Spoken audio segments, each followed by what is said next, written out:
don't tell nobody. We already live, bro. We live. All right. Yo, if you're not excited about the upcoming season, you have no post. If you're not excited about what we did in the past 3 days and cussed out D-Led and let everybody know in the ATL media that we here to stay and we finna build an absolute beast, a demon in the South, then you have no post. For all those people that's been complaining about we didn't draft no Georgia players or whatever like that, you could head up 95 and Philadelphia is holding open casting for everybody that wants to be a Philadelphia Eagles fan. Now, shout out to Will McFadden. That is now Philadelphia will be called New Athens. All right, that is what Philadelphia's new name will be. Because no matter what you do, if you go to UGA, you will be going up to Philly. That's what they're doing right now. But it's Sunday. You know what that means. It's your boy Magnus hosting the Regulators podcast. But before I get into everything, I have to acknowledge somebody. A certain somebody that man, yeah, I'll just let him do it. Yo, Knight Rider, let them know what happened last night, man. Ladies and gentlemen, boys, cats, snakes, chickens. I know Dirt Cutter trying to give me a hard time, but I don't care. As everybody know, I had the I went to attend the Yo ATL Raps Awards last night, and ta-da! How do you like me now? Producer of the year. Brought it home last night, y'all. Maggie was there with me. I thank her for being there with me, even though we had to sit there all damn night and watch all the old niggas rap, but it was fun. I enjoyed it, man. For everybody out there in the comments that voted, everybody that told your mama to vote, everybody told your daddy to vote, man, thank y'all. Thank y'all. Man. Hey, look. It's a family affair. This is for y'all right here. This is my acceptance speech. I ain't get a chance to do it. This right here is for y'all. So I couldn't think of a better way for me to damn accept my award and give my gratitude, man. Thank y'all again, man. Hey, yo, yes, man. Sir. Let it whip, yes, Junior. I'm excited. You deserve it. You deserve it. Oh, what applause that? But wait a There minute. you go. If we're talking about awards, if you get an award like that, then you got to be rewarded by a certain somebody. So you got to pay the bills since you're already on there. So that's been brought to you by Manscaped. Go ahead, Knight. Ladies and gentlemen, boys and girls, children of all ages, this portion of the show is brought to you by Manscaped, the premier product for male grooming. Y'all check this out, man. Y'all know it's the springtime. You know y'all trying to get a little action going on, but you got to damn trim the bush before you can get a bush. You understand? That you go down there, you check them people out. The Manscaped, y'all put in 20%. You get 20% off your order. You put in the promo code AFN. Plus, you will also get free shipping. We know y'all love free shipping, man. Yeah, go ahead and go down there, check them out, man. They gonna take good care of you. Manscaped, you trim it down, she won't fry. She keep it clean, she won't be mean. Hey, yo, Max, let it with Joe Flip. All right. Get rid of that pollen. I'll be a call. That's right. That's right. You're right. Shave your bush, and she'll take a look. Well, And don't be afraid to share your products with your ladies, your grooming products, because some of y'all women need to make sure there's no fuzz over the top of the booty top. No peach fuzz. oh God! All right, you look. Wow. I mean, I don't know about that. I like a little something. I like it a little bit, something between the teeth. Yeah, I like that. What the hell is going Mike on? said, look. Mike said he likes his stuff high in fiber. Yeah, Oh, your high Pam Grill, fiber, you like your Pam fiber. Grill style. Yeah, I do. High in fiber, low in activator. Well, you know what? Mike can like the Janis Joplin look all he likes. I'm going to my. Not Janet Joplin. Listen, if you suffer from PTSD for the past 3 days, I'm sorry, man. I'm sorry. That didn't go the way I expected it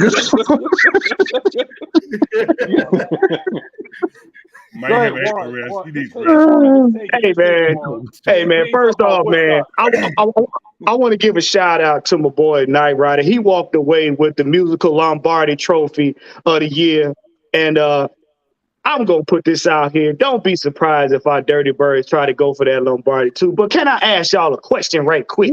NFC South, are you scared yet?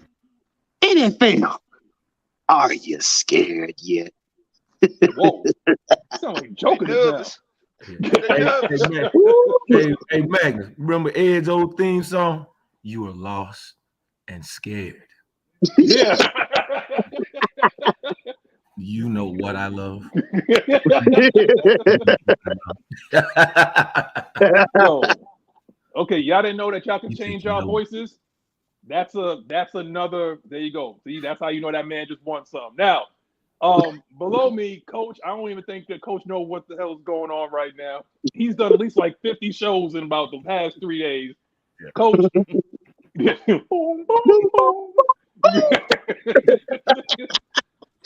Coach, what's the temperature and what you eating? How many shows did you do in the past 3 days, man?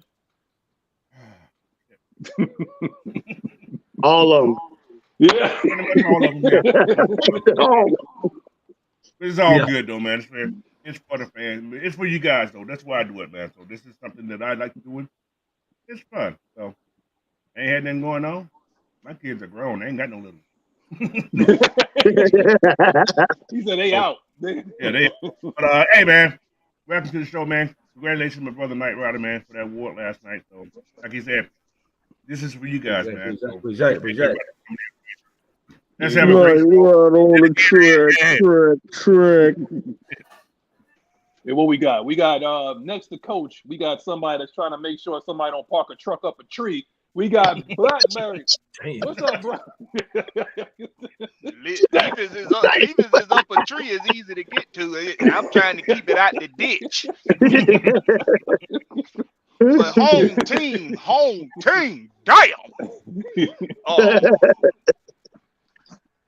Y'all know it's been an eventful weekend. We had a blast doing it. I'm just ready to get this thing kick started, man. Everybody feeling real good about what we got. I have no frowns about anybody that we selected.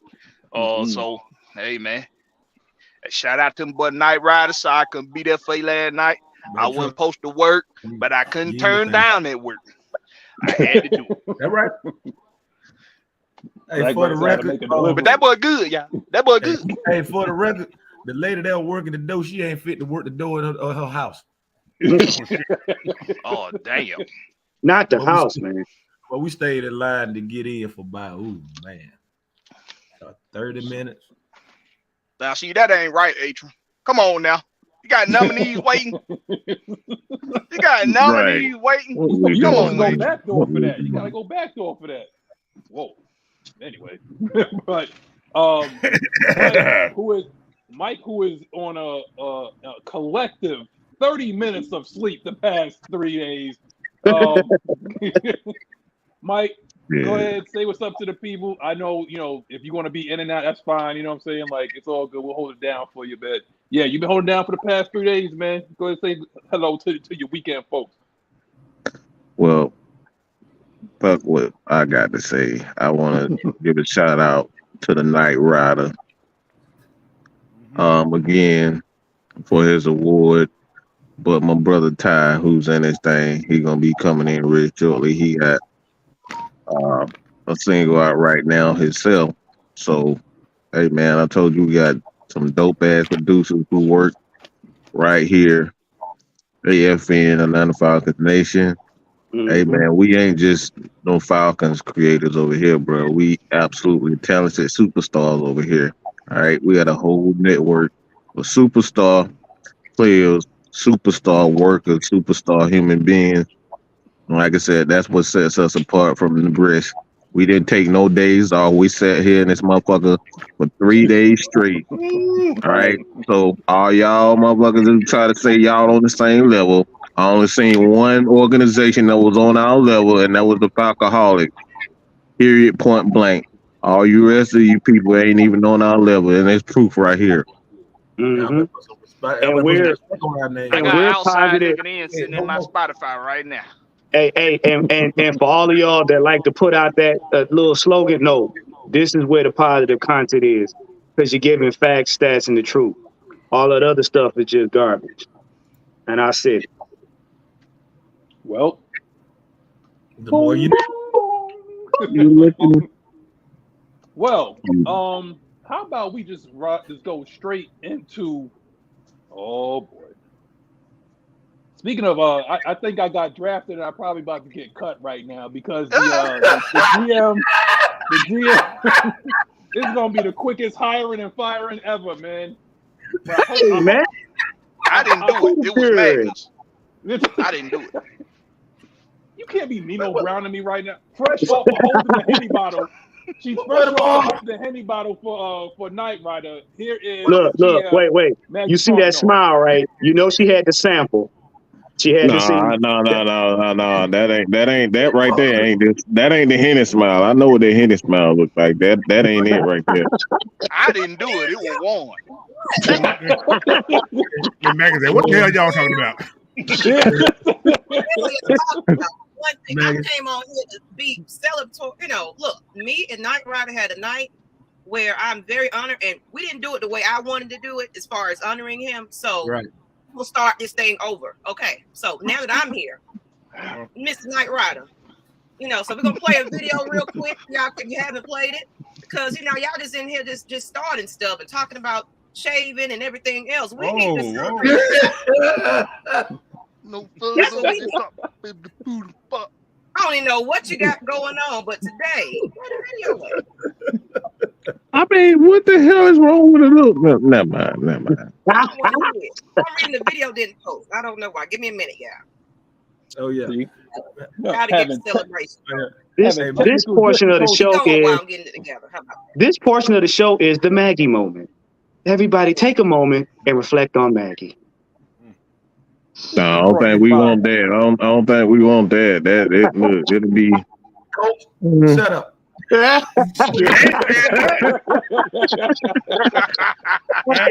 I'm listening. I can't do it this week, boy. It's loading. You got to have the proper video because last night, even though I pretty much about to, chew out somebody at the front door, my buddy Akira had to pull my ass back just a little bit because, I was about to go in and get the business because I already had my tickets. I don't know who organized that whole setup in the beginning, but yeah, I had to have a little hen dog by the time I got up in there because that's the first thing I did. I went straight to the bar. That's what happened when you put. That's what happened when you put people in positions they don't belong. That's what happened. Check this out. Now, this gonna take the cake right here. You are a club, okay? This ain't on the people who organize. The award show went good. This is on the people that run the club.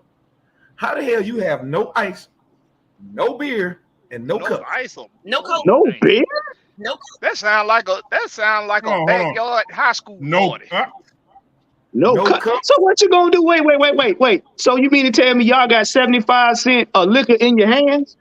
We had a drink right there, right here. Yo, that sounds like a Caribbean restaurant. We ain't got nothing. Indian style. I'm talking about they have no ice, no cups. And boy, you know what that sound like? That sound like one of them. That sound like one of them old school 1845 pubs. We just get the warm ale. But they did have the Coronas. They brought the Coronas out. I ain't even give them a chance to touch the ice. I'm like, give me now. Well, in the meantime, while Maggie gets the thing set up, the video set up, we got to talk about some of these new Falcons that's going to be helping us, win the division. Hot take, win the division. Because guess what? Because they ain't playing no more. I haven't seen Arthur Smith smile this much in 2 years. Ever. Okay. That boy happy. Ever. That boy real happy. Man, let me tell you something, man. I have not seen, I didn't even think Arthur Smith had teeth. I did not know that this man could smile that much. But I mean, we have to talk about, just like the way Matt Ryan was, we always have a lightning rod when it comes to certain people on our team or drafted by our team. And here he know is. who that lightning rod is. Here he is. Mr. Bijan Robinson, the man with the golden smile. And you better have 1,500 yards to go along with that smile, boy. We ain't playing down here. Okay? Boy, got a lot of teeth in here, man. Boy, got a lot of teeth in here, man. So the video is ready now, everybody. Oh, okay, I know y'all ready to get into this comment. So we're gonna do that before we get to the man of the hour, the first draft pick. But proper introduction to the producer of the year. Congratulations. 1 second. Go. Hey, yo, man, check this out, ladies and gentlemen, boys and girls, children of all ages, cat, slave, chicken, duck, man, fuck all that other shit. You're looking at your ATL Raps producer of the year. Hey! Everybody, AFN family, everybody that tune in to every one of our podcasts, every show we do, thank y'all. I wouldn't be here without y'all, man. Real talk, this for y'all, man. Let's do it. Tune in tomorrow. Hey! Hey! Let's get it, man. Let's get it. Yeah. I'll take it for you. This is a video. You gonna take it? Oh, we get it. Gotta get up in there. She had to get up in there. That boy is good. It was a picture. I was like, this is still a video. Yeah, I like that necklace, man. I like that necklace. Oh yeah, I got this. I got this necklace when me and Maggie went out 2 weeks ago. It was a guy outside of Mangoes on Auburn Avenue, right next to the Peacock. He was selling $15, man. Hey, dude, he got some legit good shit over there, man. If y'all ever over that way on Auburn Avenue, right there by Mangoes, check bro out, man. He got some good shit. Well, there you go. The producer of the year. That's Mr. Knight Rider, aka Bud Dupree. Good shape, baby. My good shape crew right there. We in good shape, baby. That's it. That boy good. I mean, Knight Rider. Ain't no more. What happened to all the henny? It's all gone. It's all gone. I'll tell you, that holding on to that bottle like a lush. Cole, what did No, not right. You couldn't get out the door, so I was trying to hide it. Then if we got the door, You had to hide that little bit of bottle. That bottle gone. Hey, what's with the half smile? What's with that half smile? Magnus. I was Magnus, how many other look like we set the standard once again, huh? You know, we got our own MTV, music producer of the year. There we go. On the panel, how many of y'all can say that? My bad, I'm throwing shots. I see everybody. Asking about where they can go listen to some of my beats and stuff. What I'm gonna do? I ain't been on SoundCloud in so damn long. I'm gonna go on SoundCloud and I'm gonna upload some of my stuff for everybody to check out. Man. So it's coming. Oh yeah, shout out to that boy Blood Raw, man. I was actually able to work with Blood Raw face to face in studio yesterday before the award show, man. And boy, let me tell you something. Boy, we got us one, boy. Well, hold on, Knight Rider, because you got some people in the comment section. It's like, yo, we need Knight Rider's music. Andrew G said it. Silas is saying it. Like, get on Spotify. Get it. It's coming. Yeah. Get on Spotify, Knight Rider. Oh yeah. What I can do, I can post some links of some songs that I produced by some people, and I get that to y'all. But I'm gonna work on some beats, upload them to my SoundCloud and stuff like that, so everybody be able to check them out. And then if you know anybody that rap, tell them get at me, dog. Shit, I'm thinking about coming out of retirement. Oh Lord. Hey. Let's hook up, Knight Rider. Now we can move on. We can move on. I'm not that I heard last night. I'm feeling it. I was like, that's gonna be the next. I know we got a thing coming for the home team, but I still want my ATL Falcons. Yeah. Boy, matter of fact, I could cook up some for that later on. Hey, Knight Rider. We got to do that thing, man. We got no more, dog. Soon we get out here, we all meet up. Maggie, you come too. I'm gonna put that ATL thing together. We're gonna put that real Atlanta shit. Oh yeah. So as y'all know, for the past 20 minutes, we have been giving this man his flowers. This is the most Night Rider has ever spoken. Like, Shit, I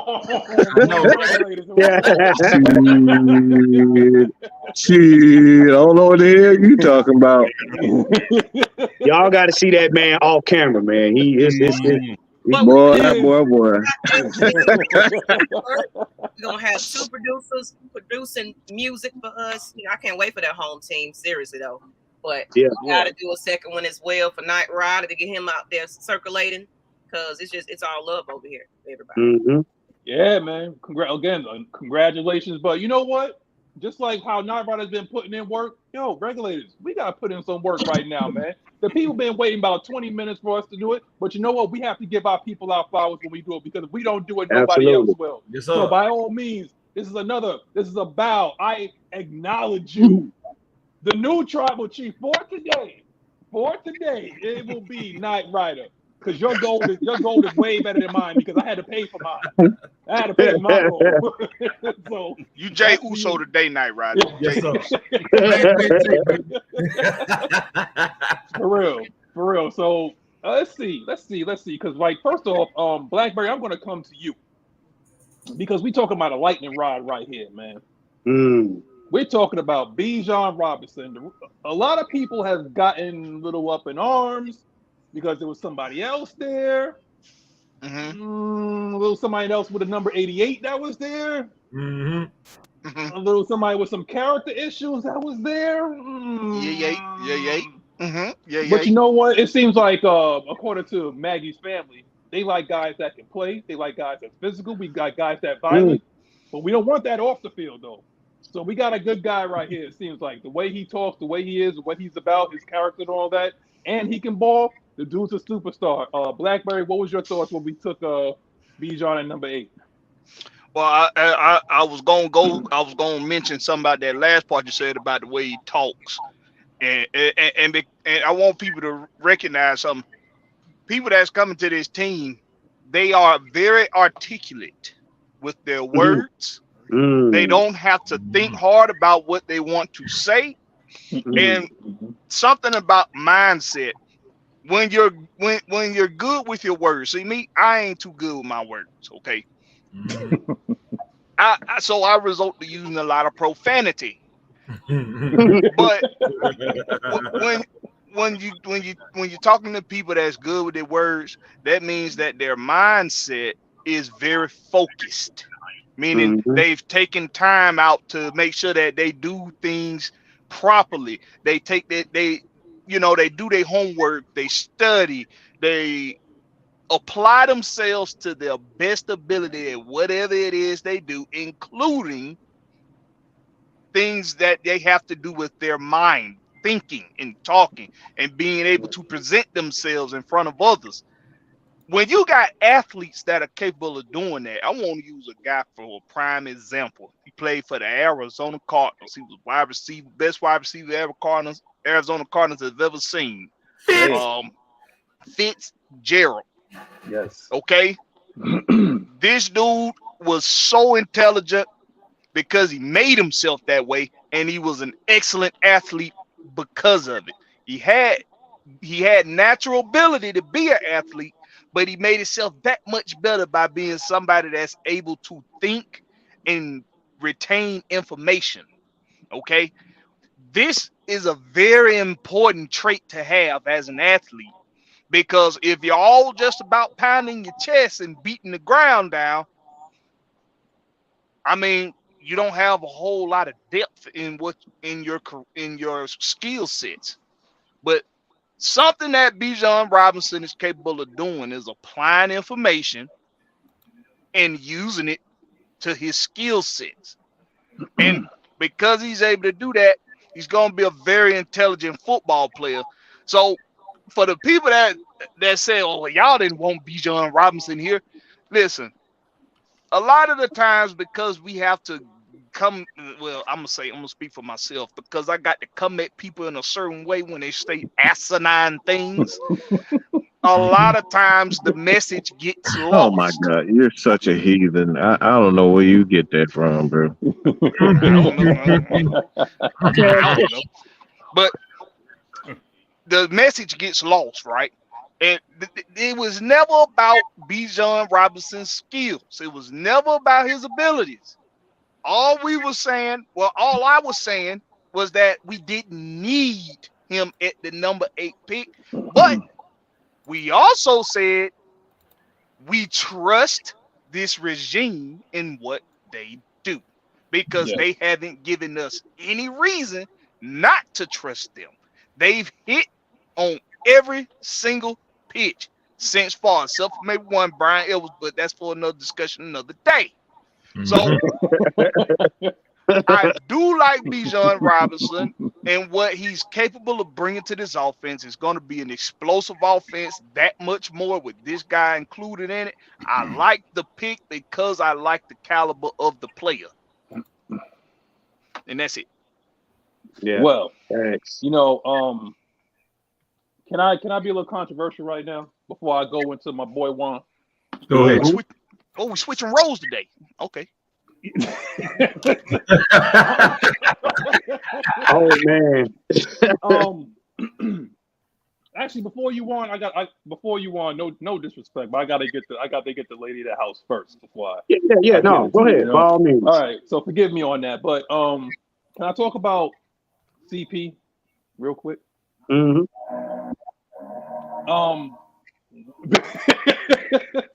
We are in a transitional period right now with CP, and if correct me if I'm wrong, Coach. CP is in his last year of his deal. Mm-hmm. We in the NFL. NFL means not for long. It also means that it's rather you be replaced a year too early than a year too late.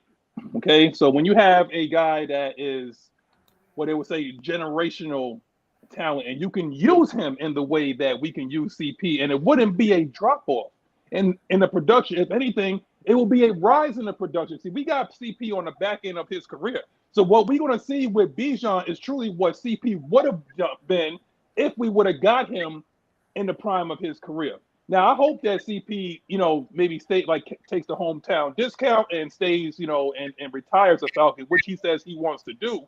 Mm-hmm. But if it doesn't happen that way, we got a guy that we can use similarly to the way they use Christian McCaffrey, to the way they use just the way they use like CP. So once I understood that, because I had to sleep on it, I ain't gonna lie, because my body hit the floor when I saw number 8 and they said Bijan Robinson. My body, I was like, I don't even know why, But I had bodies in the floor.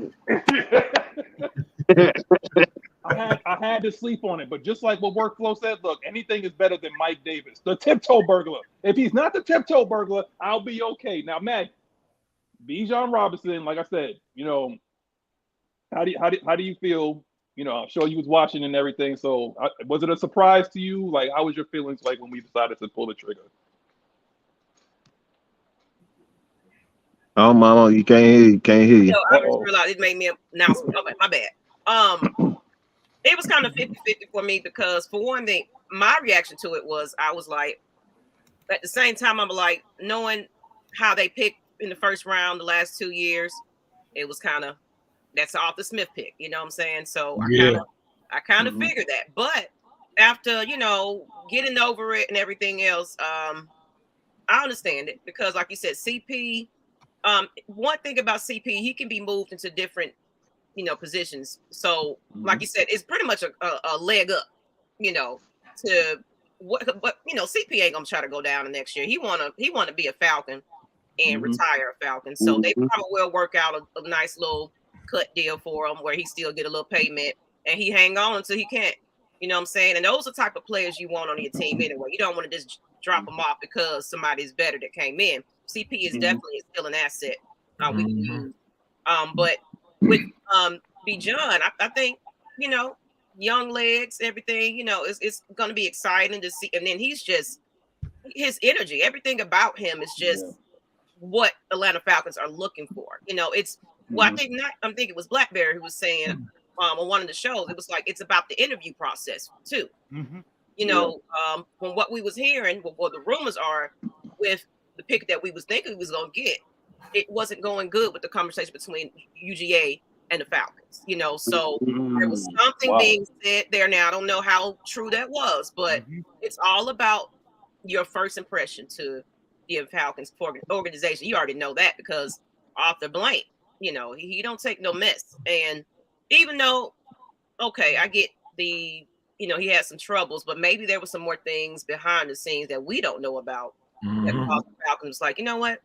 I'll pass it up, So overall, it wasn't the pick I was thinking it was gonna be, but look, I'm riding with Terry all the way, That's her cousin. That's her cousin. Now, Juan, I want you to give me more of like the physical therapist view on this, because of the and the reason why I'm saying that is because of the physicality that's these running backs. He's going to take a pounding. We know this. He's 5'11", he's 215. He's put together. Yes, he is. Mm-hmm. But how would you give him advice to prolong himself long term the way a CP did and the way a LaDainian Tomlinson, which is his pro comp, did? Like what exactly can he do to prolong his career? Like once it starts and he takes that pounding. First of all, you just gonna have to. One thing he's gonna have to really manage is make sure his knees is okay. First and foremost, you know what I'm saying?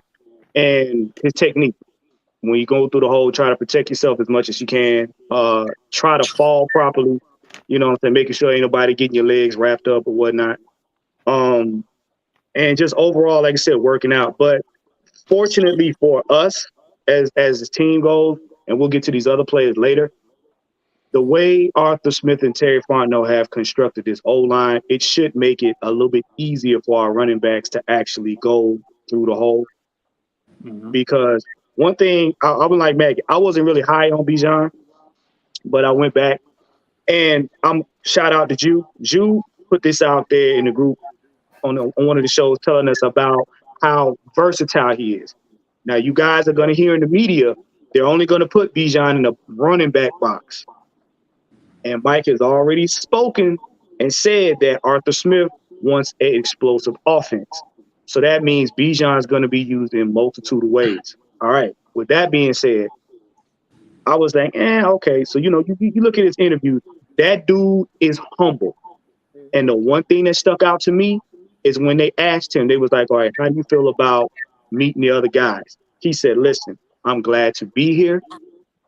He said, but I want to learn from Tyler Algier. I can't wait to work with that dude. I can't wait to learn from him. So the media is coining him our superstar. That dude is ready to learn. A man that's that grounded, you cannot stop him. He wants to be here. He wants to learn. That means he's going to soak up everything he can from the guy who's already done it. And for y'all that think that it's a replacement factor, it's not. Yeah. We're going to go with a tandem. Pay very close attention. Very close attention. But Bijan is going to be fine. You know what I'm saying? He's going to be fine. But he, like I said, if he protects his knees and everything like that, he'll have a long career. You know what I'm saying? But our O-line is going to be accredited to his long career. Because if you don't got guys blocking, your running back does take a beating. Mm-hmm. There we go. Oh, hold on. We got 499. Super chat. We have our financier, our sponsor. We've been sponsored by the company of Red Swarm LLC. $4.99. What we have? What do y'all think of the reporting that came out saying that the other coaches gave unflattering feedback when they were asked about Jalen Carter? I'm sorry, Ms. Maggie, but I have to interrupt. I got to be rude in this situation because this kind of pisses me off. I don't like it. I don't like it whatsoever, and I'm gonna tell you why I don't like it. Why is he the only guy? Mm-hmm. You trying to tell me with over 200 people at the University of Georgia, y'all gonna sit up here and tell me that he's the only one with attitude? Get the fuck out of here. No, like if you don't like the guy. That's what I meant about rumors, speculations, because you just subject to that one player, but apparently we interviewed quite a few Georgia players. I get what you're saying. So it's like, it's just a narrative they're trying to push. And that's the biggest issue that I have. He's the only one. You gonna tell me it's like Keely Ringo had a difficult year last year, but nobody's bashing him. Stetson Bennett is Stetson Bennett. Nobody's bashing him except me. All right, all right, and we talking about everybody. We talking about everybody on that roster. That like it wasn't Big O. He didn't get a bad. Oh, he's just a backup and all this. Everybody got high praise except for him. That's the thing. That's the biggest issue that I have. It's like, is there something to it? Maybe he probably cussed out a coach or two. Hell, how many players? Look, I've seen Roddy cuss out. I've seen Mike Vick curse out coaches. I've seen all of these people, but somehow it's a problem when Jalen Carter does it. Man, get the fuck out of here. And what you got? Hey, first and foremost, D. Coleman, fuck you. No, this ain't no damn burnt orange. Shut your ass up. Volunteer. Oh God! He's on the way home. Yeah. Safe travels, brother. Safe travels. Man. Yeah, man. Yeah, man. Make it back here, dog. Hey, trying. Keep it under 60, man. Keep it under 60. This is Mike. Oh, we flying. Don't. That's always right there. Yeah. Ty guys, I think Ty got something to say, man. Oh yeah, we got our shutdown corner, man. I'm gonna need you to talk about Clark Phillips too. So don't go nowhere. Make sure you go throw the trash out. Yeah, Don't throw the trash out at that time, man. Definitely. Let's see what he got out, y'all. What's up, Locke? What you got, man? What's popping, man? I was in the backdrop just waiting, man. Waiting till my opportunity came. But shout out to Knight Rider for winning, producer of the year. Like I said, man, my guy. We gonna link up. We already talked about it over the phone. Oh yeah. We mentioned about I do have a single outside looking in that just dropped yesterday, all streaming platforms. It's sitting in my Spotify right now. I do have a song with me and Blackberry coming out called Home Team. I'm trying to get that one, the finishing touches on there. Told you, bro. I got that. It's nice, man. You just can't do it without that. So even if I want to bless a couple of Knight Rider beats with my verses, man, I'm willing to do that. It's coming. Trust. At the end of the day, man, I'm excited, bro. I'm really excited, not just about what we're doing outside the field, what we're doing outside the podcast. I'm loving everything I saw this weekend. I'm seeing how our group as a collective have streaming two different channels at a time. You know what I'm saying? It's amazing, man. So get excited about our team, man. And I mean, like we always talked about, we wasn't expecting Bijan. And I know we were talking about this Jalen Carter. I'm not even going to get onto that because, like I said before, 24 hours before the draft was even happening, I started seeing so many different posts about that car crash that took them UGA people, which is unfortunate. But I knew they was just trying to, paint a narrative. Because there's no way they finna let this man have a luxurious football career. You know what I'm saying? So at the end of the day, man, I think that's another reason, like you said, we give an interview. That's why they do interviews. That's why they talk to people. That's why they see if they're a good fit. And we produce when we get versatile players that can contribute to our team. And I think that Bijan Robinson was a versatile player. That was an impactful player that can pretty much we can plug and play. So I wasn't popular on it as well. I really wasn't popular on it. Because it was other people on the board that I thought that would have been a good little fit. I even thought we was gonna trade back, but just like Magnus said, man, I'm happy with everybody we picked off the board. Everybody's an impactful player, and everybody is. You see a need, you feel a need, and that's pretty much what we did. So let's get to it. I try to be nice. I try to. But I know who did it too. Look, right here. See, she thinks she's funny. Oh you know, man. he's older. You know, First of all, the Hey, knees man. waking and Right. Hey, look, hey, Magnus. yeah, what's up, man? I got something that a lot of people ain't really listen to unless you in Atlanta or been listening to the news. But I'm just gonna say it like this: what Mike was saying. The only reason why they clowned that young man and they still trying to defame him is because number one, they said he was the best player in the draft. Number two, if you do listen to our news or have heard the details, I'm not going to spell them out, but you can go look it up. The details of that car incident. All I'm gonna say is it was not on Jalen Carter. Thank you. Evidence has come out to say otherwise.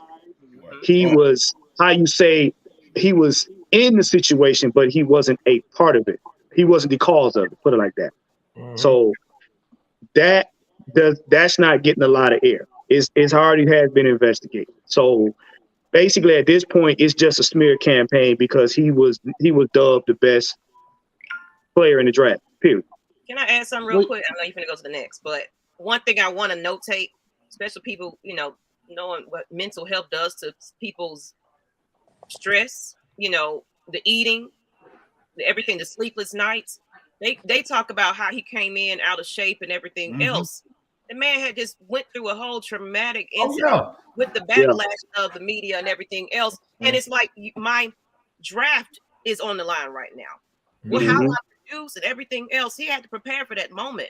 So I was like, yeah, cut this man some slack here. Have you gone through that before? Oh, yeah. Hey, look here. J. Roger made a good point. That's the best thing happened to him right there. That is the best thing that happened to Jalen Carter. Send him up there to feel it. Let him be right with Dean, Jordan Davis, Nolan Smith. Those guys, they got a camaraderie like no other, man. They gonna be there to kind of mentor him through tough times. You know what I'm saying? That's a good thing for him. I'll put it like this. It's gonna be a problem. I'm gonna put it like this. I'm gonna go to you, Coach. But I gotta address something real quick because I ain't old, Maggie. I know you put that there. All right. I am not damn, old. Magnus. Older than me. Okay. Got your damn feelings. She's trying to age me. Belated birthday, sir. Happy belated. She's trying to age me. That's what her problem is. Like, I'll serenade you later, so you can be quiet. Oh yeah, man. Oh, yeah. Everybody give my five, man. Happy belated birthday to you, Magnus. Happy belated birthday to you, my brother. Happy birthday to you. I don't look a day over 30, man. but check this out. Y'all ain't shit. But check this out though, because me being in a different region, nothing I hate more than a Philly fan or anything Philadelphia. Boy. It's something, man. I'm telling you, like what you see, like what you saw on TV of how they get down when they won a Super Bowl, when they was eating horse poop, when they was jumping on top of awnings. They were doing what? They were. Hold on. Yes, they was. You ain't see that? Yeah, he's not lying. He's so not kidding. You talking about corn, right? You talking about corn? No. They got duty around. Yes, yeah, they got problems up there. They got problems up there, son. What do you expect when the birthplace of ECW? Yeah. See, so wait. So first of all, your water's bad. Now you just gonna go ahead and go all the way to the left, huh? That what y'all gonna do? That's what they do. But yeah, exactly. But I wish you never told me that this morning. That don't sound right. Look, I tell you, See, now y'all got me waiting on. See, now I sure enough got to wait till 12:30, man. I need Yo, but Coach, how do you feel? Because we ain't even gonna talk about like that man got drafted. He's in Philly. I hate all of them now. Even you know, and I know you a good guy. But you in Philly right now, man. This beef is on. It's a Northeast type of thing, man. Beef is on. It is what it is. But anyway, Coach, how do you feel about Bijan getting drafted and the way some of these fans are now ready to just stop being Atlanta Falcons fans and now they want to be something else? Well, whatever. How do you feel about that, man? my whole take on this thing. I've been open to whoever they drafted. I that's why I said I never made a prediction. I didn't know what the hell they was going. I didn't know. I said that from the beginning. I don't know. It could be him. That's why I kept bringing that kid name up every time we did a show. I kept asking the question, what if this? What if this about Bijan? I had that feeling. Didn't want that feeling, but I had a feeling that may happen. So, it is what it is, man. Hey, he's here now. What can we do? We got to roll with it, right? Get his jersey. Let me clarify. I was leading up. That's what he showed us. It's already ordered. Let me add a little sauce to this too. Let me add a little extra hot sauce to this. You hear me say this time and time again. When you start looking at the draft as an individual, that's when you get upset. All right. If you look at this pick in its entirety, you have a major threat with running the ball now. You have Desmond Ridder, who's an athlete. He runs about a 4.5. The dude is incredible when it comes down to moving around in that pocket and being a running threat himself. Then you add CP to it. CP is a fucking problem, people. Even at his age, he's a problem. Then you got Tyler Algier. Then you got a guy like Bijan Robinson. Like all of that is, like I said, bro, it's all a melting pot of just absolute problems. So when you look at it in its entirety, instead of just looking at that individual pick, that's when you lose sight on how good this pick really is, because that's why Arthur is smiling. He's smiling so hard because he don't have to pass the damn ball if he don't fucking feel like it. You got 4 guys right there who can do their thing. Right. And Mike, he can call any play in that playbook. It don't matter. He had to be real selective about play calling. Past couple seasons, there's no more of that. He can do whatever he want to do in his playbook, and he feel good about that. Right. Now, ABACAB. Now, and look, don't get it twisted. Don't think we limit it to just the run, because the minute you think you go crowd the box and try to stop, hey, they're going over the top. But don't forget, hey Mike, don't forget, man, because you mentioned a lot of guys that could run the ball. Hey, Arthur Smith said Jono could do it too, and he's 250. Thank you. He's 250, man. Yep. Whatever you like. I got a picture out there. I'm finna put up. This is hilarious. For the Pampers. I'll put it up later. I was like, now this is hilarious.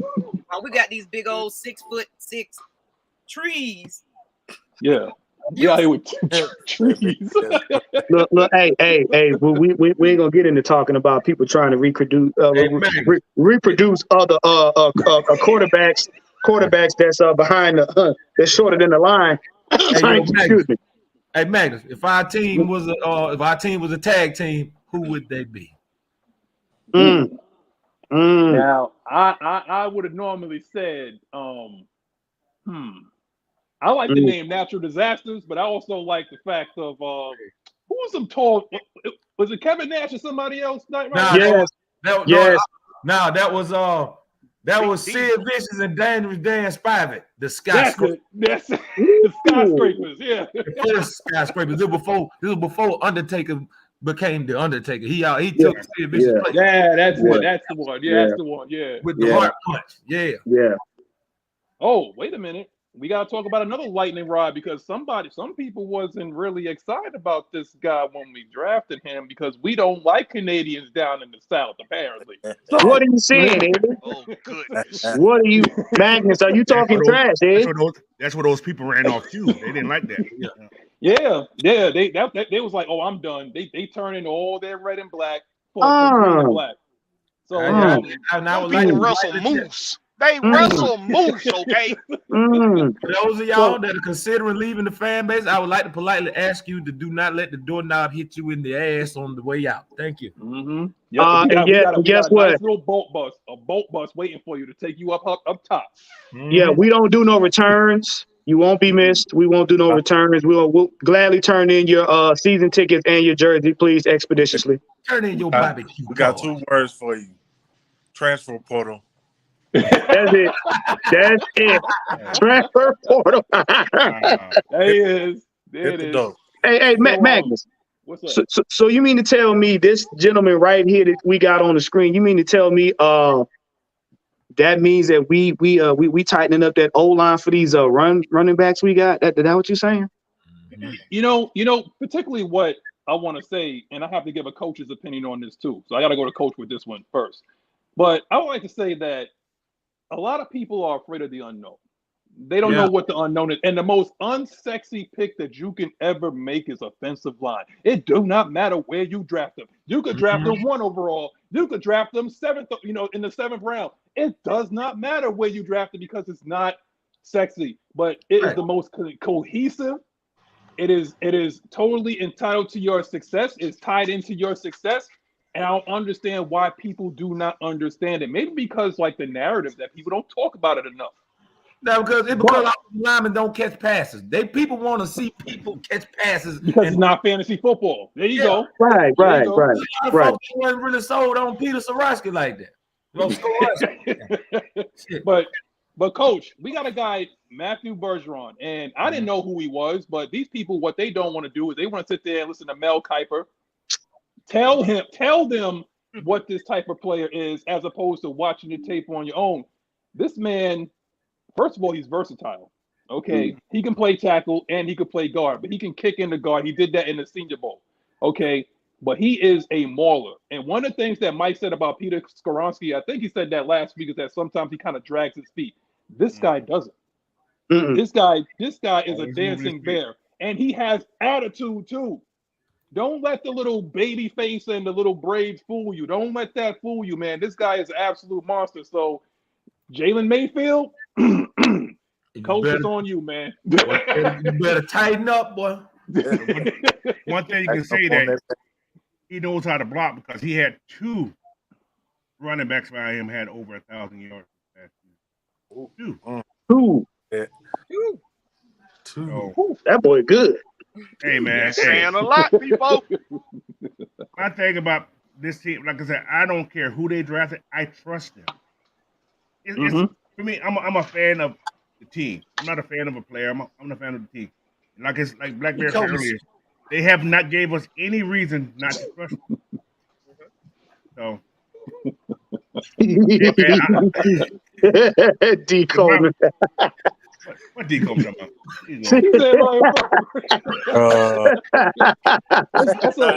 That's an anime joke. That's an anime joke, Yeah. But go ahead, coach. Yeah, I'm cool with the pick, man. Like I said, this kid here, he's a mauler. Like I said, he's a mauler. Put him inside. He's not gonna be the Jalen Mayfield because this kid he played that position before, so he probably just got to be a little bit more fine-tuned a little bit, but there's a chance he may be our starting guard, guys. Might be. He saved Caleb McGarry's career because we thought he was a bust. Yes, yeah. Oh man, yeah. I was out on Caleb. Yeah, we was out on Caleb, man. I was out on Caleb. I was out on him. This team has coaches that like to develop players. This ain't the Atlanta Turnstile no more. Yeah. I mean, like I said, it's not a sexy pick. Blackberry, I'm about to come to you, man. The thing is like it's not a sexy pick, and just like what Nathan Floyd said is like a lot of people believe that he would have been there at 44, but there's sometimes in a draft where you feel like you have to go get your guy before the trend starts. Because once that first lineman go off the board, it's like they'll start flying off the board. Same thing like with edge, same thing with receiver. Sometimes you got to jump. You got to jump to be able to get it, So that's a loser's mentality. That's a loser's mentality to sit there and wait for shit. No, if you want that shit, you go take that shit. Go get that shit. Yeah, if you want it. I mean, the only thing what he did, that's like this exchange picks, pretty much. It's like you fall to 44, I come up to 38. That's not much of a drop. They wanted their guy, a guy that they personally saw at the Senior Bowl that played guard. They impressed him enough with the interview, just like what Maggie said. It was all about the interview. He said, and the first thing that her cousin, Terry Fontenot, says is like, I like what you're about. After he says, you want to be a Falcon? Terry, you got to stop saying that, man. That's the only thing that I hate about what you say when you call these players. Like, do you want to be a Falcon? Other than that, it's totally fine. We got another from our financier. Red Swarm says, Magnus, a question to the panel. Who do y'all want to be our first victim? Opponent this year. Oh.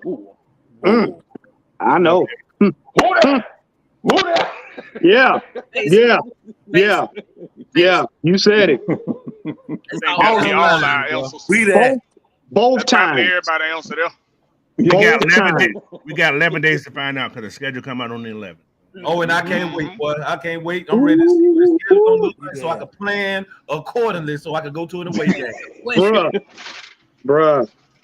Oh yeah, man. Hey, everybody out in the comments, man. If y'all want to go to an away game, man, hey, we all need to put it together, man. We go in as a cohesive unit, boy. Absolutely. Now, don't go out there fighting like the way those Golden State Warriors. Oh no, we got class and dignity around here. We have parents. Don't get in the system, but we're gonna behave ourselves for most. Look here. We got parents. Yeah. And y'all speak for yourself. You speak for yourself. I ain't believing shit. Our parents taught us don't fight in front of white people. That's what I'm saying. Yeah, are you using your selective outrage? Selective outrage. That's what that sounds like. Yeah. Listen. Oh, wait a minute. Red Swarm just said like an actual interesting little thing there. Okay. Everybody thinking about a schedule release show. I was going to do it good anyway. idea. That's a good idea, man. Yes. We kind of did that at one point. It wasn't like a show, but it was like I don't know, it was Noah or somebody that did it, but it was like what do you expect for the season type of thing. So yeah, that could be brought back. That'd be dope. That's good. In this case, with all the crap we've had to deal with, yeah, we need to find out who we gonna victimize first. So yes. Maggie and Mike, I think Red Swarm is campaigning to be on the staff. Listen, that's what it sounds like to me, Blackberry. He's financing us. Yeah. It's CFO. Come on, sir. That's a Thursday night, guys. Hey, that's a Thursday night also. So we on anyway. Oh yeah. Blackberry. That's us. Blackberry Thursday, yeah. Blackberry. That's Blackberry. So what you can do is like you can Don't do it, Maggie. You can tune into both shows because you got the Rex kit with Blackberry, and then you can have the Champagne Confessions where you can talk about your feelings on the other page. So there's open up two windows. Like how you did that. How many people out here do you know can do two different streams at one time on the same channel? Nobody. Talking about both of them. Hey Maggie, y'all get on Champagne Confessions. So how do you feel about that beatdown that you got from the Atlanta Falcons? Tell me, how does it make you feel? Actually, we are going to do a sports one soon about the it's going to be like, how the fan base gets the, PTSD and all that too from it. How sports wrecks family. How sports related right. is for fans. So do you have a bailiff in your house? That'd be a good opportunity. That'd be a good opportunity to link the two shows together too, Maggie.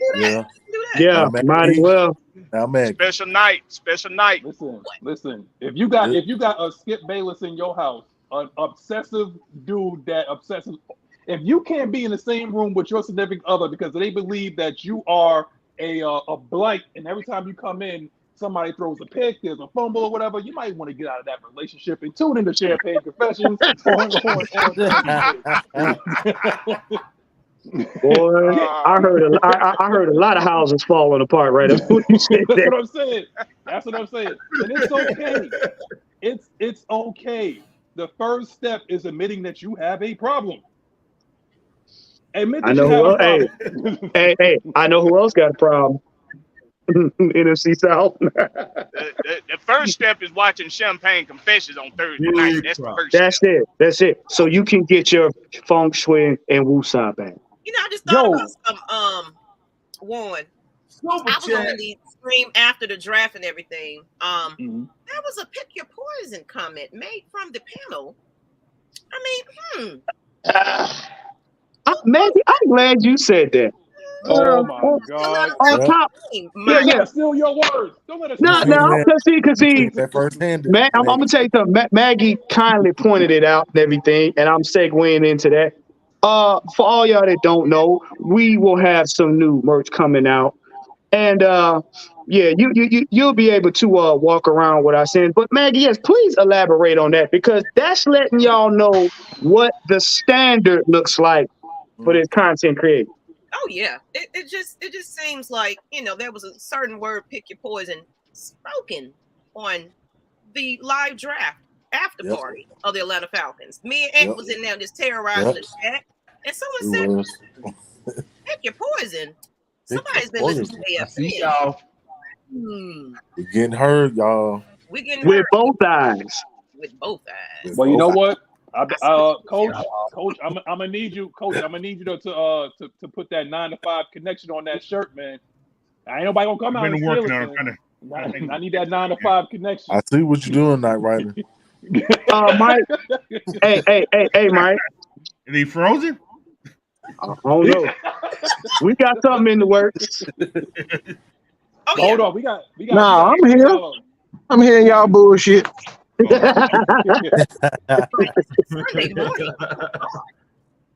Oh, wait a minute. Red Swarm again with 1999. Oh my God. He said, "No, I appreciate the thought, Blackberry, but I just love watching and supporting you guys. It helps with my work-life balance." Hey man, I appreciate that right there. Is exactly why we do that. That's why we do it. Yeah, appreciate that, bro. Well, look at this right here. Fun for Magnus, appreciate that. Hey, what's that? I like that right there. What do you say? That's what I'm talking about. What did you say?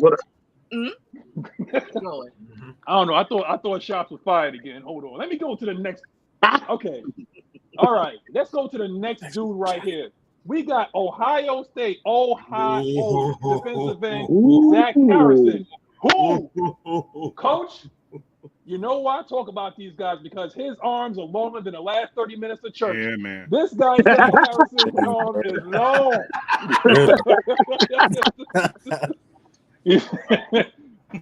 Blackberry, you want to talk about Zach Harrison? Did you do any like info on him, anything like that? Yeah. But move on from it. I got a situation. Move on. I had to go last. Somebody about to talk. I got that. I got that. That's K-Styles guy. That's K-Styles guy. When you talk about Zach Harrison, you talk about a physical specimen that has the ability to move a bitch. Get him out the way. All right. That's what the fuck is Zach all about. He running. He's a run stuffer. He's a physical guy, and he might just slap your ass from the back seat. You know how mama got hit arm long enough to smack you from the back seat while he's sitting back relaxing? This is what Zach Harrison is all about. So he got a physical specimen. I think he might be directly related to Calais Campbell because them some big son of a gun. So if you see Zach Harrison, just pick this picture, a Calais Campbell Jr. Well, listen. Calais Campbell Jr. Stop your mama. Well, hold on. I told y'all, boy, I got a fever, and the only prescription is more pass rush. Yo, Locke, you still there? Yeah, I'm still here, bro. All right, so I'm about to. Yo, follow me on this one because Nathan Floyd says I like Harrison, but he's extremely raw as a pass rusher. But guess what? Ryan Nielsen dealt with somebody raw that we happen to sign. His name was David Onyemata. And he was extremely raw coming out of Manitoba, Canada. Extremely raw. So trust me, he don't mind dealing with projects because he turns projects into diamonds. So just watch and see. So Locke, how do you feel about Zach Harrison? To be honest with you, man, I feel like he's like I said, like he's like Calais Campbell, like Matt might mention, like a junior. But understand that the coaches that we have in place is going to develop the hell out of these boys. Like that. I mean, we talk about the people that we getting, but we're not looking at the fact that these coaches that we put in place are going to make, because we're basically getting the people that they want, the archetypes and the people that fit versatility within the system that we have. Absolutely. And then we have the coaches that's going to provide and give them that guidance. And we have the vets, the veteran players from the free agency that help develop these players. So it's just like, if he's a junior, he's going to be like, once hopefully Calais Campbell retires as a Falcon or move on, but he's going to have that year with somebody that's almost exactly like him that he can help develop, and then he can just take his place. That's how I see it, man. So like we're talking about physicality, talking about pass rush. You talking about giving AJ Terrell in the secondary an opportunity to get after the ball, giving our linebackers time to go ahead and seal up that middle. Michael Walker finally could just go ahead and just run forward instead of trying to move side to side because he can't do that. So Lord. it's like,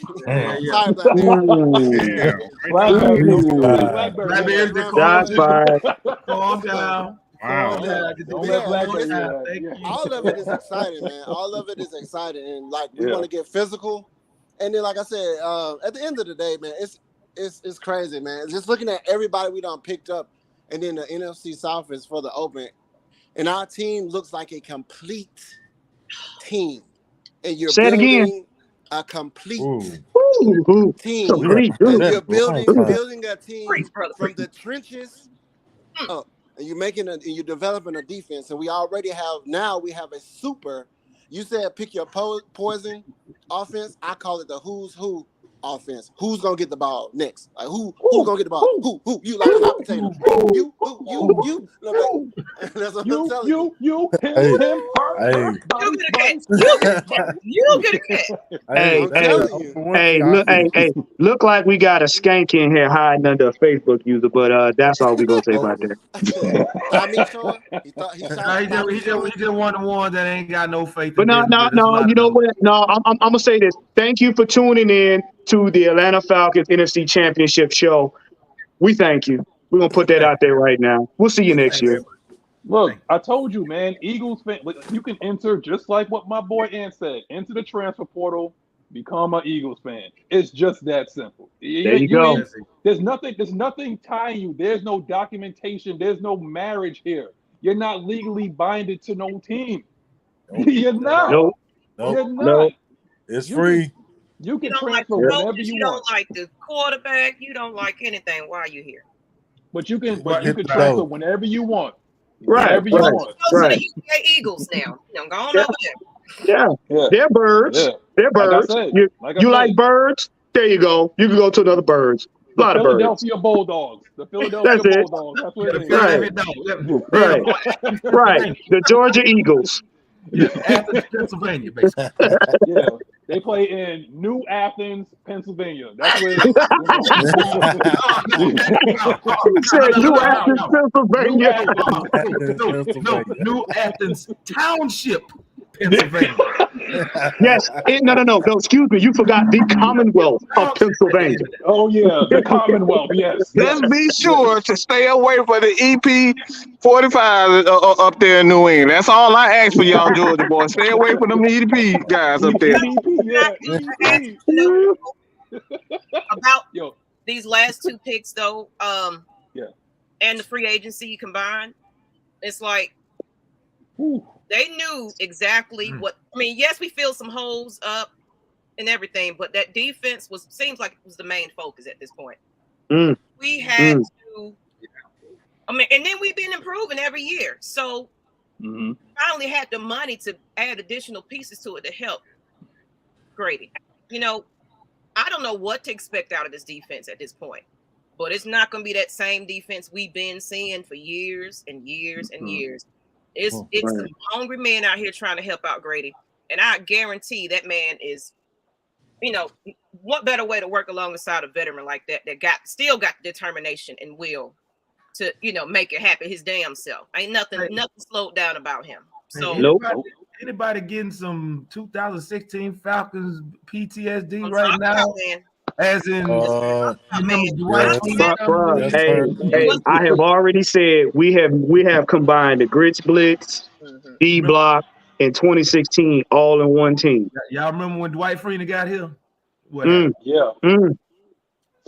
are you saying your cousin Bud? You're saying your cousin Bud is going to have an impact? Man, I hope Cousin Bud have an impact. If he don't, he gonna be the last one eating the rib gristle at the barbecue. Hey. The only difference about this team right here, compared to 2016, is that this team has experience. Yes. It feels more complete than we did because 2016 was the unknown. We know we had a good offense, but this year we have a good offense and we have a much more experience and a more balanced defense than we have. Right. I feel, like I said, that's why I feel so much more confidence than I ever had in a Falcons fan. I think. You guys can I pick it back on that? Yeah. What's up, Locke? All right. I'm gonna take a page out of Mad Mike's book. He said on the defense, besides AJ Terrell and Grady, everybody else had a question mark. Remember when he said that? Oh, yeah. Right. Yeah. So now look at our team. We have some proven people in each level of the defense that help us be more successful at doing what we're doing. Being physical. And the fact they came in here on 1 to 2 year deals. Exactly. They just want to be here. Right. They could have gone somewhere else. But you know what shocked me? You know what kind of gave me kind of like a little glimmer that this is really a different year? The fact that we had one of the men we had been talking about for ages got to get up on stage and just give out a pick, man. Johnny Abraham. Like, when the last time you seen Johnny Abraham, bro? Shout out to my brother. Oh man, that made me and Maggie smile right there because we've been really been on what's going on with him. 1,000 days of sobriety. He is sober. Congratulations. That was a big day for him. Yeah, man. It was. I'm in his DMs like privately and personally, so I understand the struggle that he is going through. Even that video that came out there, I think he was just kind of off his mental at that day, where they found him laid out in the bushes. Man, he talked to me and he wasn't embarrassed by it. He just said mental health is real, man. We so quick to want to judge people, but you got to think about it. These players get beat up badly. When they fall back, that's their head. Yep. When they hitting up on people, them helmets, you messing this part up. So the Antonio Browns and everything out there, yeah, he wilding out, but I'm bet you when you look at his brain, you're gonna see why at the end of the day. Oh boy, you wait till they see tour. Yeah, man. Yeah, that ain't nothing to play with. And you know what? Let me do a shout out real quick, Blackberry, before I get to you, because we got a super chat. Game Bread Monk with $2. Appreciate it, brother. Appreciate that. The NFC South is open and it belongs to us. And guess what? Arthur said it last night. He said it in the damn interview. But go ahead, Blackberry. Let me say this real quick for somebody that I apologize, Blackberry, but I gotta say this kind of couple what Maggie just said about head injuries. For a lot of people who don't know, I've had to have a surgery or two, and once I got hit in the head with a brick, and I had issues with migraines and stuff like that, and that's something that's really, really it could really wear on you as far as time and understanding. It's like, all right, sometimes I'm not even myself. I wake up moody for absolutely no reason.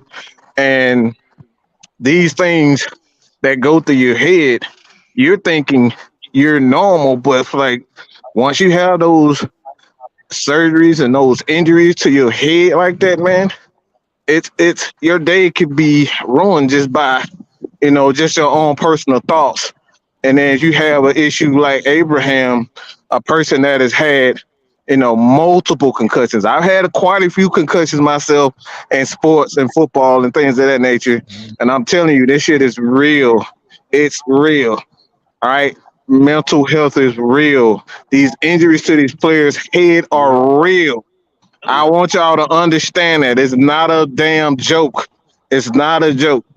To have, and one thing too, from the injury that I occurred at a young age, I still have issues. So if y'all see me in the dark room, you trying to figure out, all right, why Mike blinking so much. Those one of the things, because the light is even sensitive to me during the time. So I spend a lot of time, even in my house, sitting in the dark because the light is so sensitive from that same injury. So you never know what these players are going through physically from this sports, man.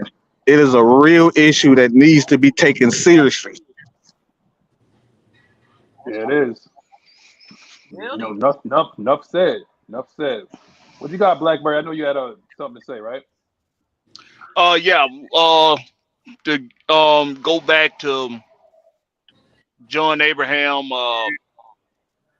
giving the draft pick on stage.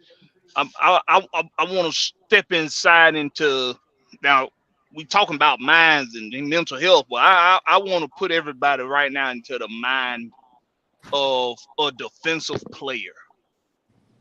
Okay, I played linebacker. I played defensive end, and I tell everybody I ain't wrapped too tight,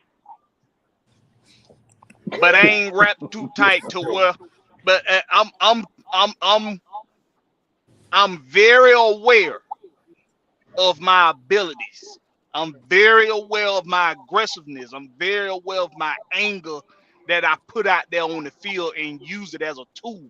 Now, see, we talked about the culture changing on this team. We talked about that. We talked about the same thing that Arthur Smith and Terry Fontenot talked about when they said they're going to change the culture here in Atlanta. Now, they put John Abraham, who is arguably our best defensive lineman in the history of our team. Arguably. The man was a wrecker. He was a wrecker of offenses. It didn't matter what quarterback was coming to play the Falcons. It didn't matter what running back was coming to play the Falcons. You coming to play the Falcons with John Abraham over there on that end, you are going to have a hell of a day on your hands. They put him on stage. Everybody else was fans. Right. Yeah. They selected John Abraham to go up there. Y'all got to pay attention to the subtle messages that Arthur Blank and Arthur Smith and Terry Fontenot are sending. They've been sending these subtle messages. And sometimes it's plain as day, just like in that interview today with D-Led. They are telling the league. They are telling the league that this, as one would put it, this soft serve committee that we've had over the years, ever since John Abraham left the roster, is done. It's over with. Yeah. John Abraham was physical. He was nasty. He was mean. And he had a cast. Do y'all know that man had a cast on his arm and he was getting sacks? Like he was getting 2-3 sacks a game, like it was nothing. This dude is fearless. That's the message that they're sending every single person that doubts, every single person that wants them to do what they want them to do, every single higher up in the NFL that want the Falcons to move in the direction they want them to move. They sending a message. This is going to be a problem for you all from here on out. We're going to bust your ass every time you lace up, every time you strap up against the Falcons. We are going to bust your ass. That's the message by having John Abraham up there on that stage. Can I add to the survey? I'm gonna add to that though. If anybody didn't notice, if you follow Chuck Smith and all of them, Terrence Mathis. Yes. Yeah. This is the first time last year that these players actually showed up to, work. Even at training camp. And he said, I haven't been to the Falcons training camp in years. Yeah. So the fact there was things going around when we interviewed these players, it was like, we was not getting opportunities. The Falcons organization just shitting on us. All you saw was Warren's, couple of people, but you didn't see everybody. But there is something going on with this new regime that these Falcon players, former Falcon players, are feeling extremely welcome. Yep. They're excited what's going on, and you're seeing a lot more participation from our former athletes. You know what I'm saying? So I commend. I don't care what y'all got to say about not liking the coaching staff, whoever that was earlier. They tried. The thing is, like, we're not going. This is all about acknowledgement. We start off with acknowledgement of Knight Rider. We ain't acknowledging on anybody, and I'm going to say this right now. I'm going to have to follow BlackBerry with a promo of my own. Okay. To the Patrick Kearneys, to the John Abrahams, to the Roddy Whites, to the Keith Brookings, to the Matt Ryans, to the Michael Turners, everybody, to the Dante Robinsons, the guys that paid it on the field with blood, sweat, and tears. It may not have worked out for us, and I'm not forgetting you, Debo, and Grady, and all the rest of those guys that came here. We ain't going to forget you, man. I tweet, Muhammad Sanu every now and then. You know what I'm saying? He's a real cool dude. I'm telling you, we're not going to forget you. If you are a fan that is fair weather, then by all means, we don't want you here. But those people that's here, the one that's talking about that, the people that suffer in silence, and thank you for talking about mental health and everything. Everybody here from GSN, AFN, anytime you see a show, we're all family. We may not be able to agree on every single thing, but we're all family. Everybody has some sort of suffering when it comes to mental health. Everybody has something that they're going through. But I'm telling you right now, we're going to galvanize, and those people that paid it on the field, we acknowledge you. I'm telling you, we will fill that stadium, and we will let this league know that we ain't playing no more. Just like what Knight Rider's cousin, Bud Dupree, said, the South got something to say this year. The South got something to say this year. I'm telling you. Maggie. Hey, Magnus, let me piggyback off what Maggie said, because it's something Mike talked about too. Terrence Mathis. I tweet he follows me, and I tweet him quite a bit. Terrence Mathis said this on the show with William Brandon. He said, I met with Arthur Smith and Terry Fontenot. He said, and I told Arthur Smith to his face, when I first saw you, I didn't think you knew what you were doing. He said, and I'm man enough to tell you that. He said, but getting to know you, he said, Arthur Smith is an offensive genius. He said, he is a good head coach. He said, I see what you're doing. I see what you guys have in place. You know what I'm saying? He said, and it took me a while to get to that point. But what y'all are understanding is this. The culture has changed. When you got players that are former players that are having dinner with these coaches, getting to know them personally, seeing why the team is the way it is now. This ain't just some old one and done. This ain't some one and done now. Let me expand on that. And like I said, I had a conversation with Terrence, myself. We go back and forth about ideas. Obviously, you guys know that I fill in for his show. He and Terrence Moore show over Atlanta Sports Unlimited. And these are the conversations that we had in private. Like we have some business deals with them as well. We help them. Maggie, myself, we helped them out quite a bit.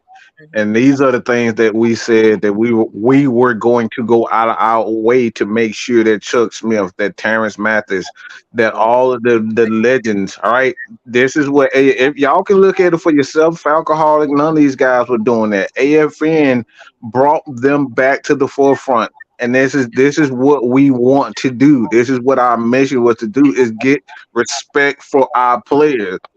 And the thing that I want people to understand now is that Rich McKay does in fact care. Okay.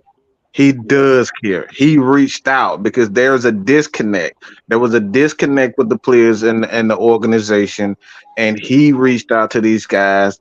It's like, you may have one bad apple. I'm not going to get into that, but you may have one bad apple that may not want to forgive. But these guys are trying. Okay. They are trying to close the gap when it comes down to that disconnect. And this is why at AFN, even if we don't agree with things, we want to sit down and have the conversation and understand where each other are coming from. That's what the Falcons are doing, and that's what Atlanta Falcons Nation is about. It is. It's just a damn shame Chuck ain't gonna be there. Chuck got to go to Baltimore for training. That's right. Yeah. But you know what? I mean, I think. Congratulations to him. But you know what, guys? It's funny that how, and this is not even about just having like the gift of gab. Calais Campbell turned down playing with Aaron Rodgers and the Jets. Yeah, boy. That's something. Now, say what you will. Say what you will. But when you have somebody that says like, okay, well, we don't have like an established quarterback. We don't have a quarterback that won MVPs in the Super Bowl, even though it was 10 years ago. Like we have a transitional defense that's getting better. Mm-hmm. We're just now adding pieces. The draft didn't happen yet. But Arthur Smith and Terry Fontenot sat that man down and they watched tape on Desmond Ridder. And they sold that man who has been in the league for over a decade. He is a gold jacket wearer. And they sat him down and they had him believe. And I don't know if the Atlanta media, when they were interviewing him, understood what was coming out of his mouth. They might have thought he was crazy. But they got that man to seriously believe in the vision that's happening right now. Magnus, what Calais said, and then if y'all can go back and look at his interview, they had the second interview. Calais said, I did extensive research on the Falcons. I did my research on Ridder. He said, and I saw Ridder in those last 4 games because we played against him. That was his word. He said, that kid right there has something. He said, if I did not believe in this organization on the field or off the field, if I did not believe in what Arthur Smith and Terry Fontenot were doing, and if I did not believe in Ridder, I would not be here.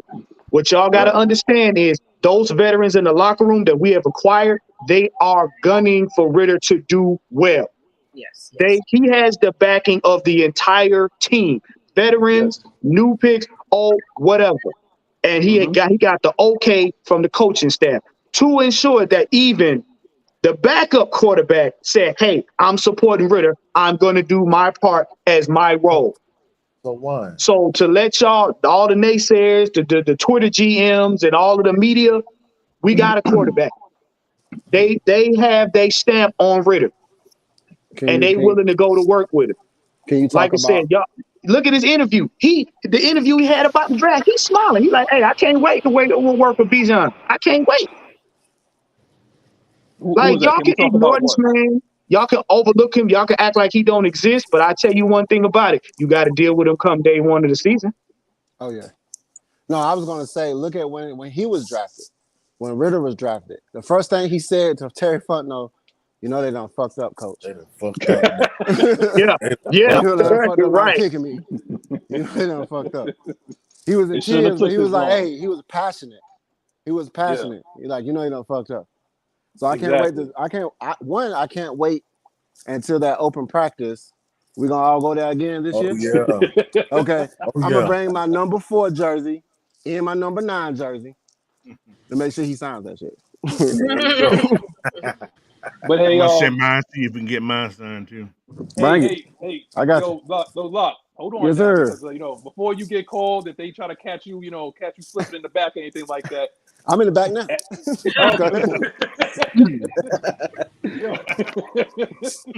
Listen, Coach. I want you to piggyback off of Lock on this one because we got somebody that I consider a steal, and I think Maggie's cousin don't put the ski mask on for this man here. Oh, I was going to say Clark Phillip. I knew it.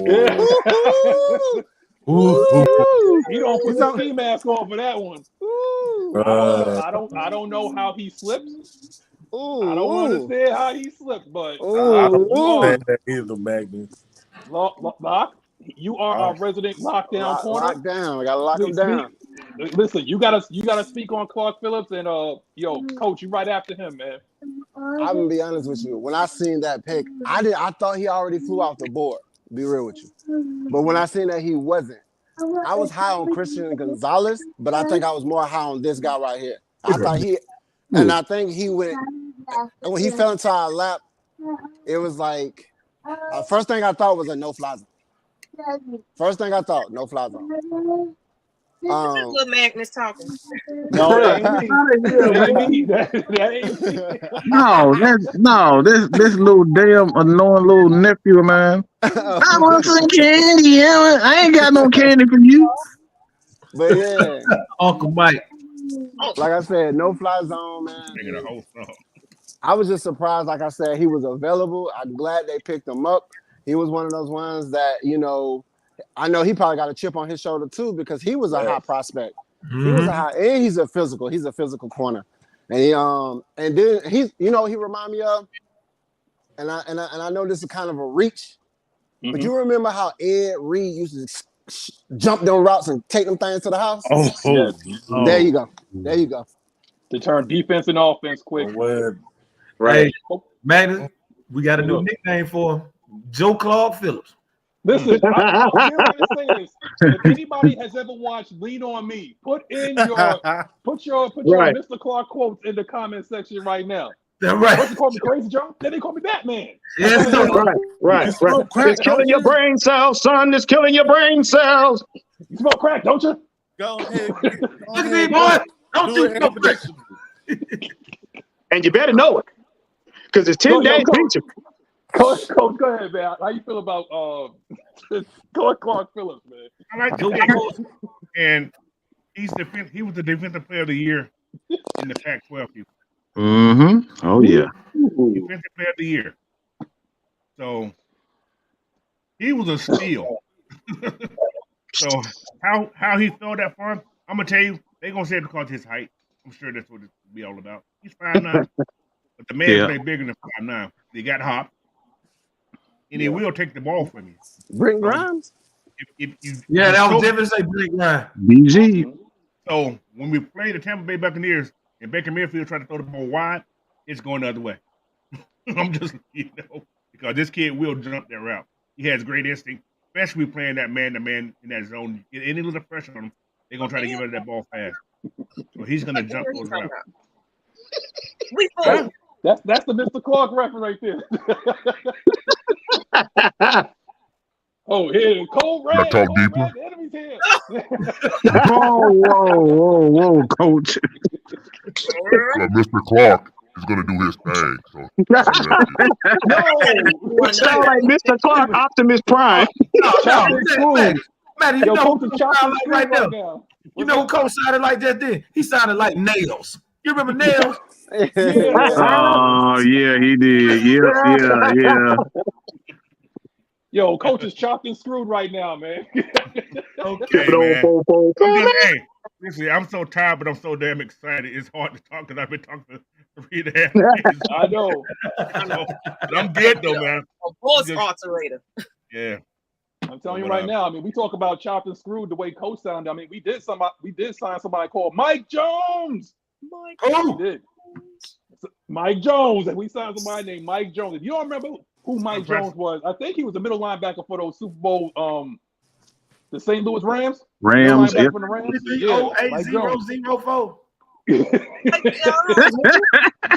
My girl up on it all because Mike Jones about to blow. I know, right?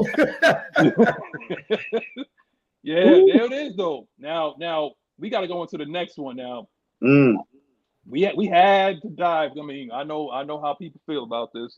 Georgia fans. I know how y'all feel about this, but we don't sign somebody called DeMarco Helms, and he's about to unleash hell on the field because boy, that's exactly what I was thinking.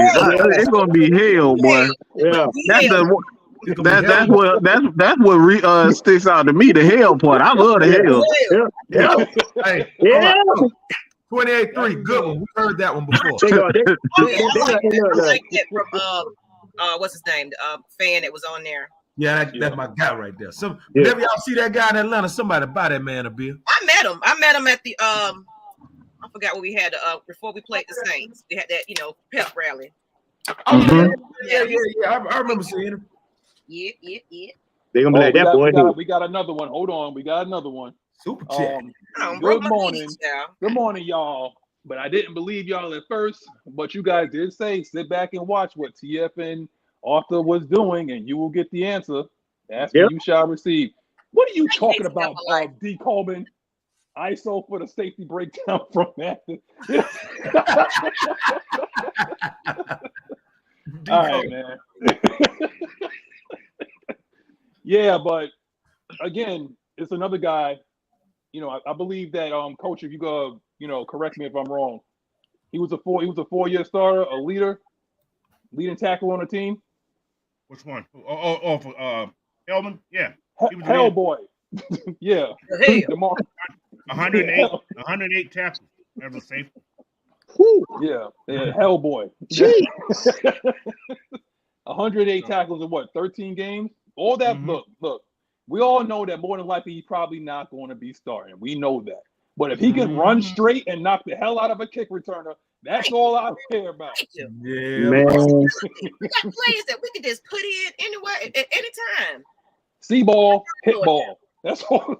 That's all I want for you. See ball, get ball.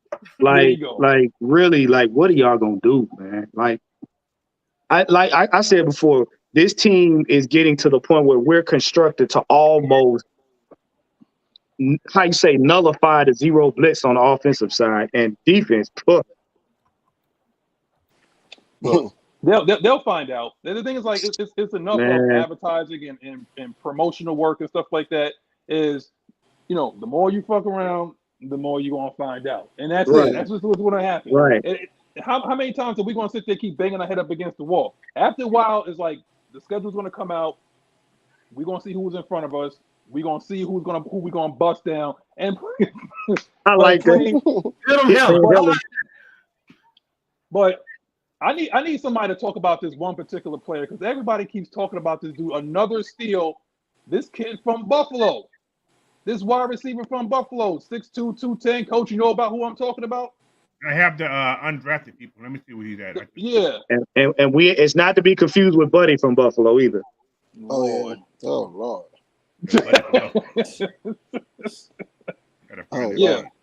Why you looking wait a minute. Can I address this real quick? Hold on. Wait a minute. Y'all let me have this. Let me have this. Uh-oh.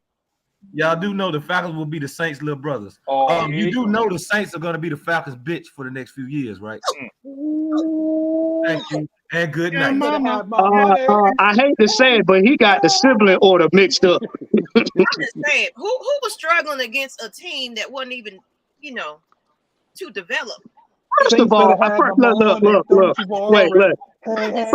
First of all, I'm not listening to no team that drafted a quarterback that need a booster seat. All right, that's what I need y'all to do. I need y'all to.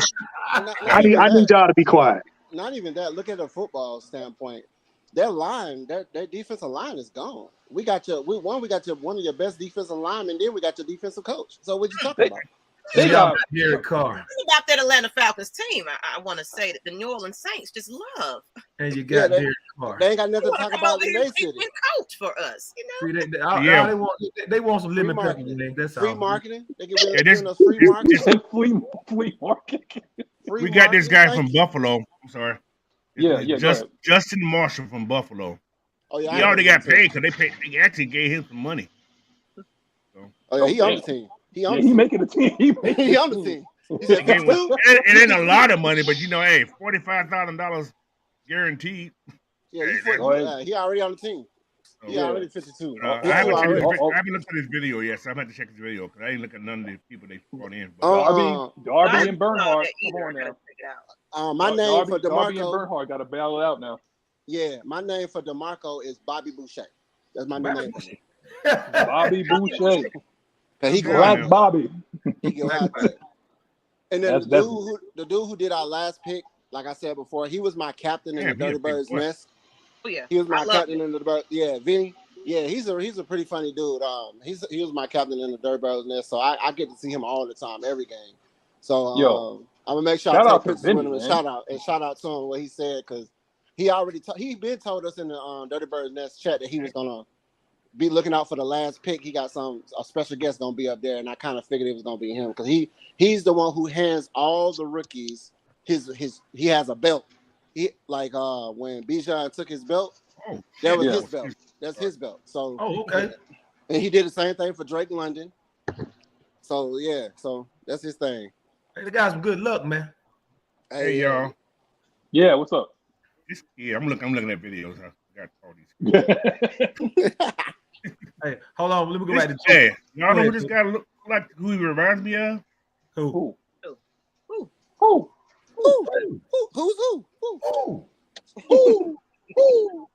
That double one. He reminds me of double one. I heard that a lot. Oh my god. Ooh.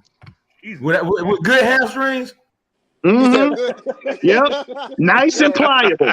Nice and pliable. Fresh. Yeah. Hey, this guy may make the team, guy, because he goes get it. Oh yeah. You know, he goes. Did y'all hear that? He goes to get. Wait, hold on, man. Hold on. What you got? I want to recognize, we all over the world right about now. Shout out to you for being here. Another PR so fired up, not needing Viagra this season. No need for background. We appreciate you all the way up this morning. Right. This was a Manscaped moment. Time it is for you. That was more than Manscaped. Yeah. No need for blue. Yo, my man was like, no need for blue pills. I'm all the way up. When your life doesn't need, when you don't need Cialis. Yeah. This has been brought to you by Viagra. There you go. When y'all get a chance, go check that kid's video out. This dude here has. Yeah, I'm gonna be doing a lot of film watching very soon. All these. I ain't gonna lie. I got kind of heartbroken when Chicago took Tyler Scott before us. I got a little disappointed and whatnot. But don't worry, he'll be available in 3 years. He'll be available in 2 years. Well, we do go. Yeah, he'll be available. Wait a minute. Hey, look at Justin Fields ain't gonna know how to get him the ball, so he'll be available. No, he gonna run it. I got a question with Blackberry. Let me ask you a question. I know Thursday night, did you have a 12-round fight with the airman? Oh, this dude. A 12-round fight with the what? With the air. When Jack Campbell went out that boy to Detroit, man, air boy, I know you punched the air. I about put my foot through my wood floors. I knew he was gonna go in that spot, man. That's why I was just like, bro, I know it got to be a backdoor deal they done made with the Lions, bro. It got to be because I was like, bro, this ever since me and Coach mentioned this guy's name, he's done nothing but rise up the charts. And because when Coach mentioned him, I was like, man, let me go look at this guy. We went and looked at him live. We went and looked at him live on air that night, and everything we saw, we was just jaw dropped by. And I was like, and then the Lions we started making deals with the Lions, and everything just started making sense to me. Yes, they want him. I know these birds want this man. They want him. And that's not to say that they didn't, but maybe it's just some deals did not come into play. But you know what? I wish the best of luck to him. He's in Detroit, so that means he probably will be available in another 2 to 3 seasons if he's available. If we need to put some focus on their position when the time comes, I would like for us to please pursue the man. The dude is a fucking monster, okay? They're gonna want to come to Atlanta Falcons. We do what we need to do in these next 2 years. Folks gonna be like, please, I want to be on that team. We ain't got to. They're already like it now. You ain't gotta wait. You ain't gotta wait just to look. They're gonna be looking at these games playing this season. Well, how does it feel like straight up right now? Wait, hold on, Naira. I'm gonna go with you right now. But check this out, Naira. The fact that they're able to sell people on 1-year deals where you have to come in and compete for your job, and they still say, "Where do I sign?" That says a lot about what. Now, I like that. I like the competition part of things. Auburn is a player developer, as well as he's looking for pieces that are. You just can't sit there and be pretty and say, "Oh, my starting position that's it." It's all about me. Anybody can come with that role, and I think that's what they like, the competitiveness that's happening with this new regime. It's more it's less kissing ass like it used to be. Just pay me. I'll perform. No, I got to prove myself. And perform. Also, something that Terry said in the interview, I guess a couple days ago, he said these guys that we brought in from free agents, they had almost a similar deals on the table everywhere else. Yeah. They chose to come to Atlanta. Every one of them. Let me tell you something. You know what the Falcons are right now? The Falcons are the NWO back in 1998. You remember they were Conan's mama, his daddy, his second cousin, everybody was a member of the NWO. Everybody. Right. Right. But you know what? To those people that still doesn't believe in it, Terry Fontenot also said one more thing, Coach. He said that I know people's like, what we gonna do with Rashawn Evans? I see what you're talking about, Tev Sports and Gaming. But he said that there's some players that we have spoken to. There's some players that choose to sign after the draft. Yep. That's the thing. Like, they don't sign before. They want to see how things fall, and then they want to see if their value rises. Yeah. Because they don't get that particular person that they're aiming for. So they'll wait until after the draft. Yannick Ngakoue, Sean Evans, just to name a few. What you gotta say? Juan, what you gotta say about that? I ain't hear from you in a minute. Go ahead. Hey, man, look. First of all, I was surprised. Like, directly after the draft, we were getting undrafted free agents. So yeah, I see that. I can see that. I see that strategy working out very well. The thing we got to understand, though, you hear about the Patriots way. The Falcons now are creating a way and a culture of how they do business and how they attract players. So everybody's buying in. And I mean, yeah, they got a way they created. The Falcons now have a way how they do business. Like I said, they're going to get the ones that are hungry. And they're going to make sure that the players we get stay hungry. So our way is ain't nobody safe. Two things. Let me go to Jay Black here. Bad Street letter GA. Yeah. One time. That's number one. Number two, I just received some breaking news that Sting will be in the Raptors at Lucas Oil. To watch Anthony Richardson. He's going to get his first completion by throwing it to Sting in the Raptors.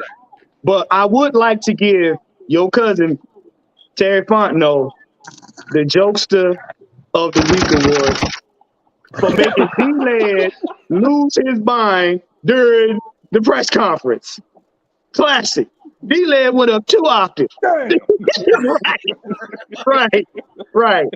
D-Led got so upset, and Terry was just so calm with it. Yeah, D-Led. We'll get you the information. Coach, I want you to go ahead and give me the information. I mean, that's what I want you to do. Okay, D-Led. D-Led, we'll go ahead and get you the information. Just hold on. Like, bruh. Terry has turned into quite the a-hole ever since he came off Smith a lot. D-Led, sit your fucking ass down. Damn, Coach. Coach, I mean, Coach, I just don't like it. Coach Terry was playing in my face, Coach. That's what they wanted to say to his ass. Sit your ass down. Oh, man.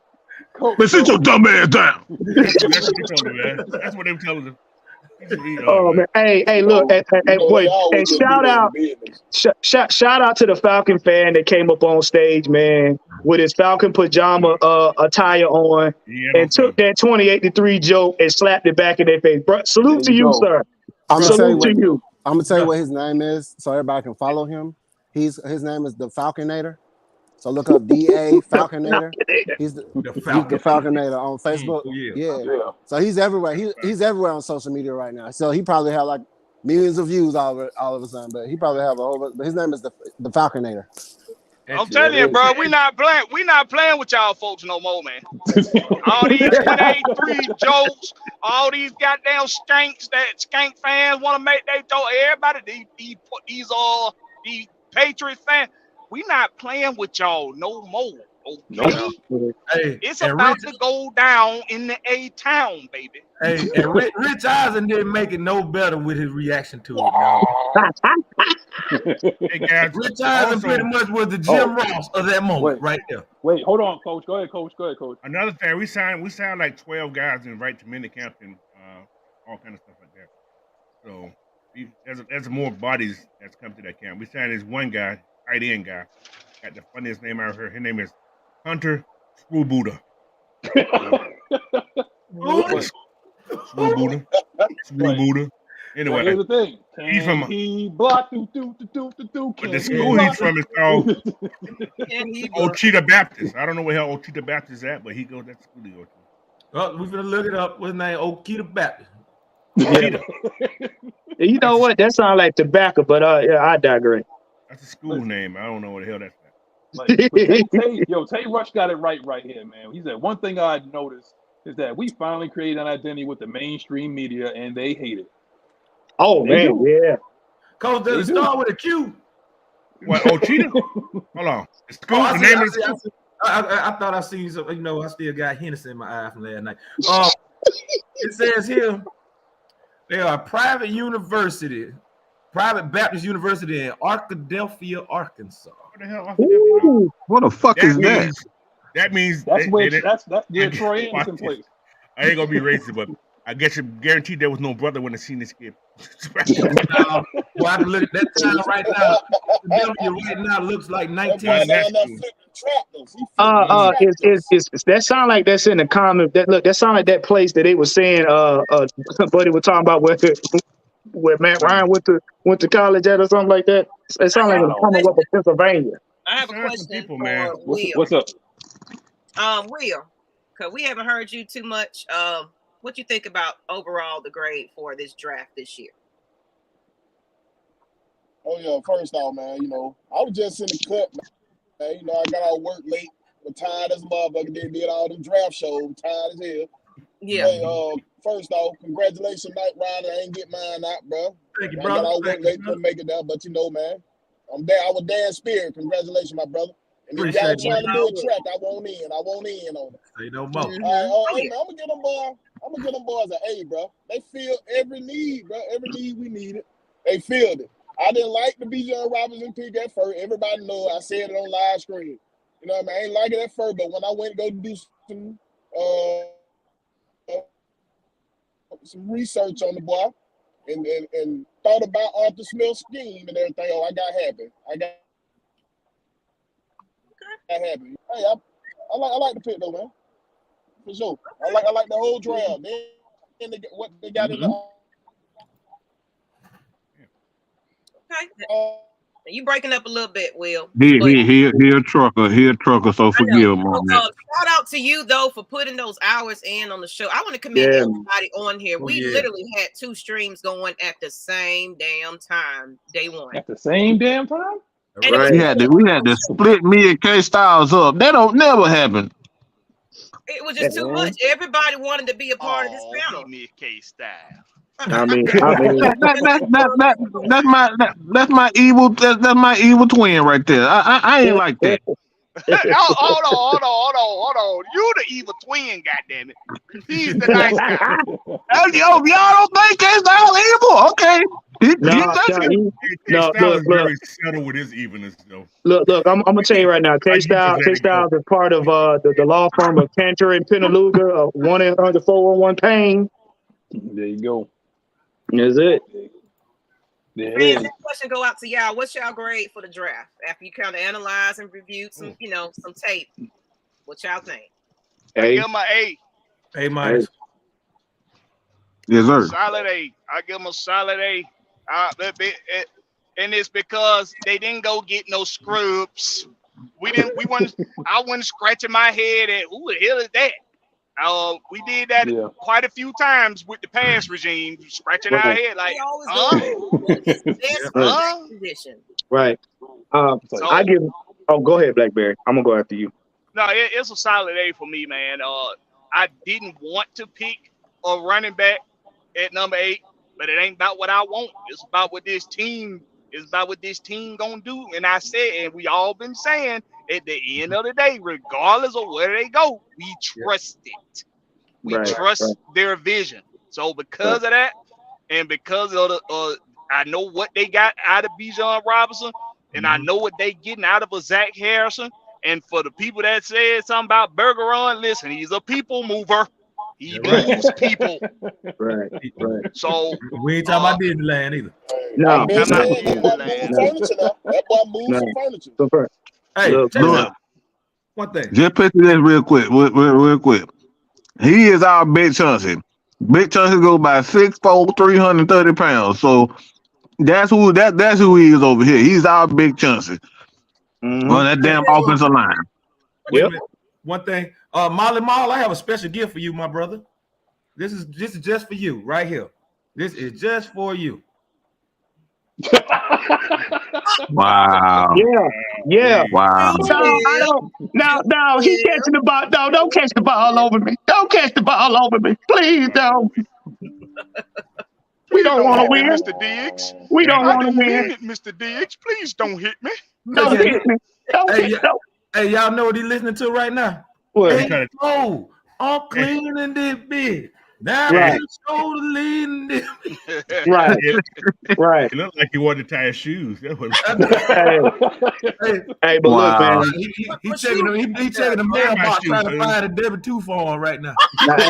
Hey, Knight Rider. Knight Rider. He looking at, but you can't do it like me. Nope, but you can't do it like me. Nope, but you can't do it like me. He on the ground. He over there with a magnifying glass trying to look at the X right by. That's a low blow. Nah, it ain't. No, it ain't. Hey, but look, I give it an A because we did something that we promised when they got here. When Arthur Smith, Terry Fontenot first got here, they were here to build a team and change the culture. They did that They did that in 2 years and one off season. I applaud them. To the point where you make the media bend to your will on every narrative. And you built a solid team around a rookie quarterback. Kudos, man. Oh yeah, real quick. That boy Phillips. Y'all talked about him. Mm-hmm. Yeah, you take care of business. Yeah, they talked about him. Now I heard. Listen, for some reason I thought that boy was gone already. I'm going down my list of cornerbacks, and I'm like, all right, damn, and none of my corners I wanted. And then I look at it because I didn't even watch it when he was announced. And I'm looking down the list that I drafted. I said, hold on, whoa. I thought this dude went in like the second round. And then I'm looking. I'm like, oh my gosh, we done got one. That boy right there, okay? That boy right there has every single skill you need or a defensive back to have. He has it. He's a press corner. He can play off. He can come up on the line. And people look at, he's 5'10", $186, soaking wet. Listen, that boy is built like a kickboxer. That's how he's built. That boy is solid. He don't look. You know how one of the strongest people in martial arts was Bruce Lee. You look at Bruce Lee looks skinny, but Bruce Lee punch your light out. 5'7", 135, man. Yeah. They said he had the punching power of Mike Tyson, man. Dude is going to be up, formidable. Okay, he's going to be formidable. Yeah. Anytime a 5'7" man can kick a 300-pound bag. Look, anytime a 5'7" man can kick a 300-pound bag to the ceiling, there you go. Yeah, I mean, stay far I away. like when they were describing him. You know what I mean? How they say he see ball, get ball. He adjusts what he sees and ain't scared to go after what he sees. We had a lot of cornerbacks in our day that be in position but scared to go on their information. They don't go towards the ball. They don't get their head around quick enough. Guess what we got? We got people that get their head around. Then don't forget what y'all seen D Alpha doing this offseason. That boy getting better. Oh yeah, hey, man, it's gonna be nasty. I'm telling you, it's gonna be nasty work out here. I'm telling you. Competition, man. It's gonna be great competition. It's gonna be. And y'all don't think AJ ain't gonna test his men to make sure they up to level? Come on now, AJ want his guys right beside him, just like him. That iron sharpen iron, man. I think what's just like what Michael said over here is like we picked Bergeron over Torrance, so he got to be nasty. There's another reason probably why, and I'm not going to say it went over y'all heads or not, but check this out. It's a V word that goes along with, the nastiness. It's called versatility because Jake is on the back end of his career. So guess what? if Jalen Mayfield don't work out, because it seems like he's not, we can kick him out to left tackle, let him play his most natural position or not. But you have that option right now, And the first thing you could do, the best thing you could ever have is like you can have options when it comes to like your offensive line. My only issue is center. I'm scared, y'all. Mike actually said something on the show that was very interesting. Okay. Yeah, he was saying about it was going to be between Matthews and Dalton. You know what I'm saying? It was because who we were signing was going to kind of like force that competition back again. Mm-hmm. Okay. Yeah. Mm-hmm. Hey, they did also that kid that we. Oh, go ahead. Well, my bad, bro. They can play center in the 7th round. He a little feisty little motherfucker. He can play center though. Yes. But another thing, which you guys, somebody, I think Ms Maggie, somebody said it earlier this morning about we're gonna wait to see after this. Oh, what the hell? Boom, boom, boom, boom, boom, boom. Good time. Good times, they play the baby. Good times. What the hell? We lucky we got him. Boom. Choking hands surviving. Y'all got this. I'm tired of y'all Negroes. I'm finding all y'all, including Maggie. Maggie getting fined too. She ain't doing her job. Yo, coach, go ahead, coach. I'm trying. I'm gonna get the screen like, what the hell Good Time doing on TV? But anyway, there's another center that haven't been signed already either. Former Georgia center, Mr. Andrews. Yeah, Mr. Andrews. Yeah. The draft is over. I don't know who was. Somebody said this morning, but they're waiting to see how this draft turns out. We didn't draft the center nowhere. We drafted the guy who plays center, but not true center. So that's a chance you may see Mr. Andrews in here playing center. Ooh. Ben Jones out there. Ben Jones too. Yeah. Ben Jones too. Yeah. That's what I meant. Ben Jones. I'm sorry. It's Ben Jones. He played with Tennessee. Yeah. Mm-hmm. They both played in Georgia. I'm just saying. Hey, did anybody get Warren McClendon? Yeah, he went. Georgia had 12 guys drafted yesterday. Only one who didn't get drafted got a free undrafted free agent was the kid. Oh God! What the hell? Now can't Sucker!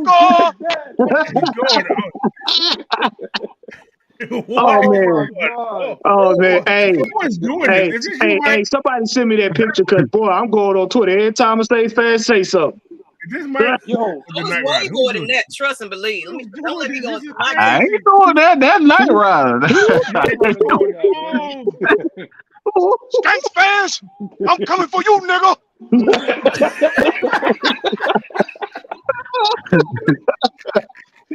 Y'all got some problems, this boy. Hey, man. Yo, Blackberry. It's been like, this is the anniversary, like 25 years ago. Oh my goodness, that's funny. Oh, for real? I think today's the anniversary. Yeah, must be. Oh man, boy. I remember. Look. Hey, I ain't gonna lie. I was watching it on TV when it happened, and boy, I was rolling. Oh my God! Yeah, I watching it too. It was a pay-per-view. Look. All you got to do is just sit there and put it on rewind and fast forward, and it just looks funny. Hey, y'all, did y'all see how BG reacted after that to BG? Like, well. Yeah. Well, we're gonna move over. That's why. Right there. That's why. And Sherry was so real in that moment. She was like, "I feel you, baby. Come on." Oh God! All right, let's go to the first. Somebody they feeling. Sensational Sherry, boy. Good God. He talk. Who are y'all favorite pick in the draft? First question of the day, man. First favorite pick in the draft.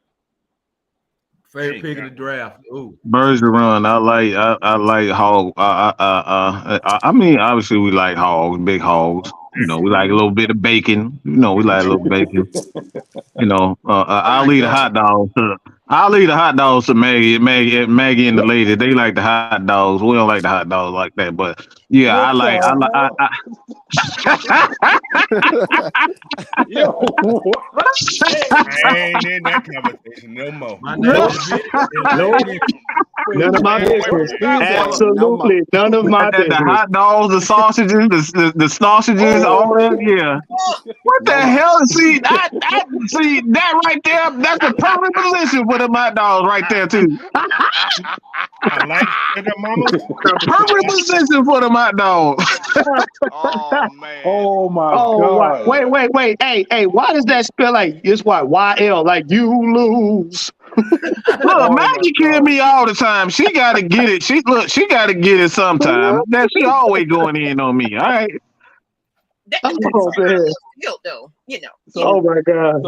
So we got a Bergeron vote. What about you, Coach? Who's your favorite? I'm going Zach Harrison. Okay. Yeah, I'm with you on that too. Draft.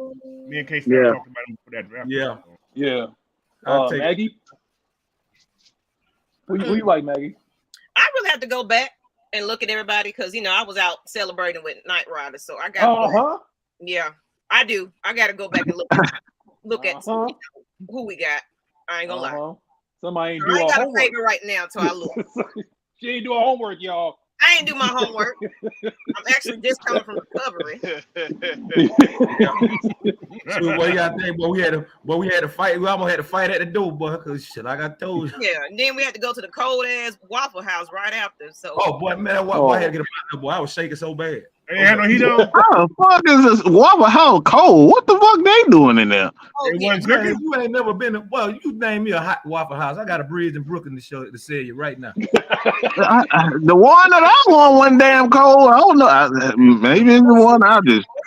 I'm gonna tell you right now, Waffle House don't have that AC on like y'all be thinking. That one in Avondale was a freezer, bro. Wow. Oh, that's where you were. Yeah, that explains it. Yeah. Must be empty then. Hey, Magnus, I'm gonna show you. I'm gonna show you who my favorite draft pick was right here. Oh, this is my favorite draft pick right here. Ricky Williams. Oh, he running for Boys in the Hood. Yeah. Ricky. My Lord. No, I agree with Amy. Mine is Clark Phillips. He's a steal. I like it, man. I like it. All of them are good. They're right. All of them are good, but I'm gonna say shout out to Terry Fontenot and Arthur Smith because they did try to trade back into the first round. Yeah, they did. I guess it was for somebody. He was being petty, man. Those teams were being petty. Yeah. Mm-hmm. He waited That's too all right. long. That's all right. We'll get that get back during the season.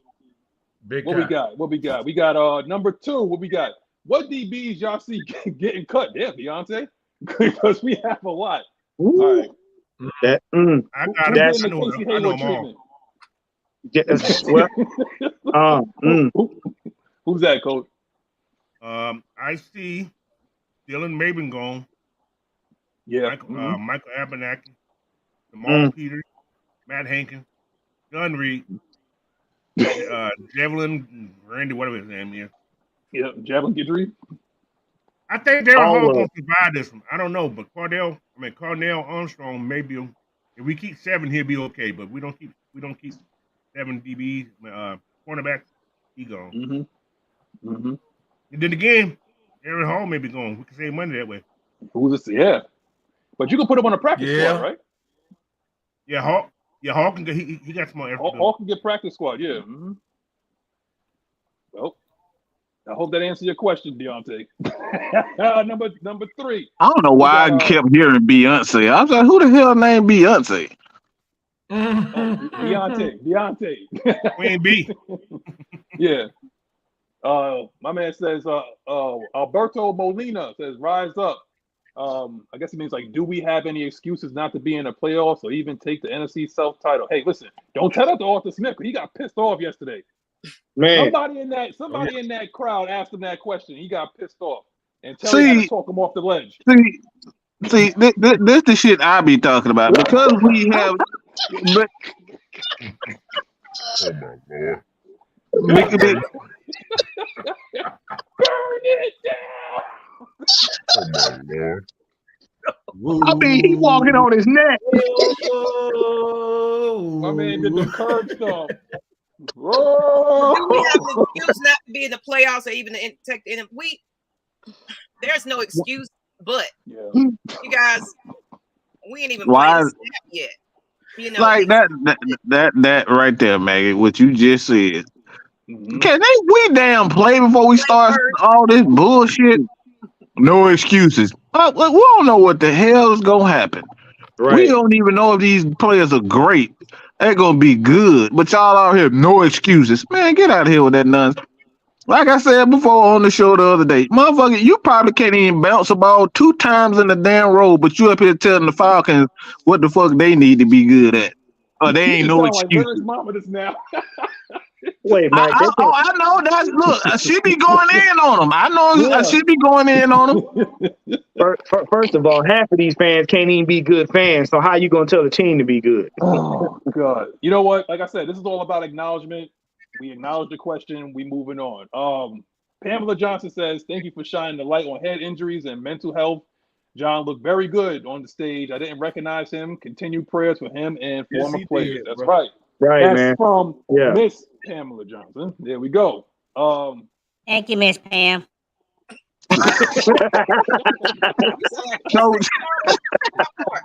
Oh boy, that was D-Les Jr. Yeah. Okay, we got another one here. Paul Garul. This is not a question, but he says that he lives in Utah, and word on the street is ATL going to give going to love like Clark, Mr. Clark.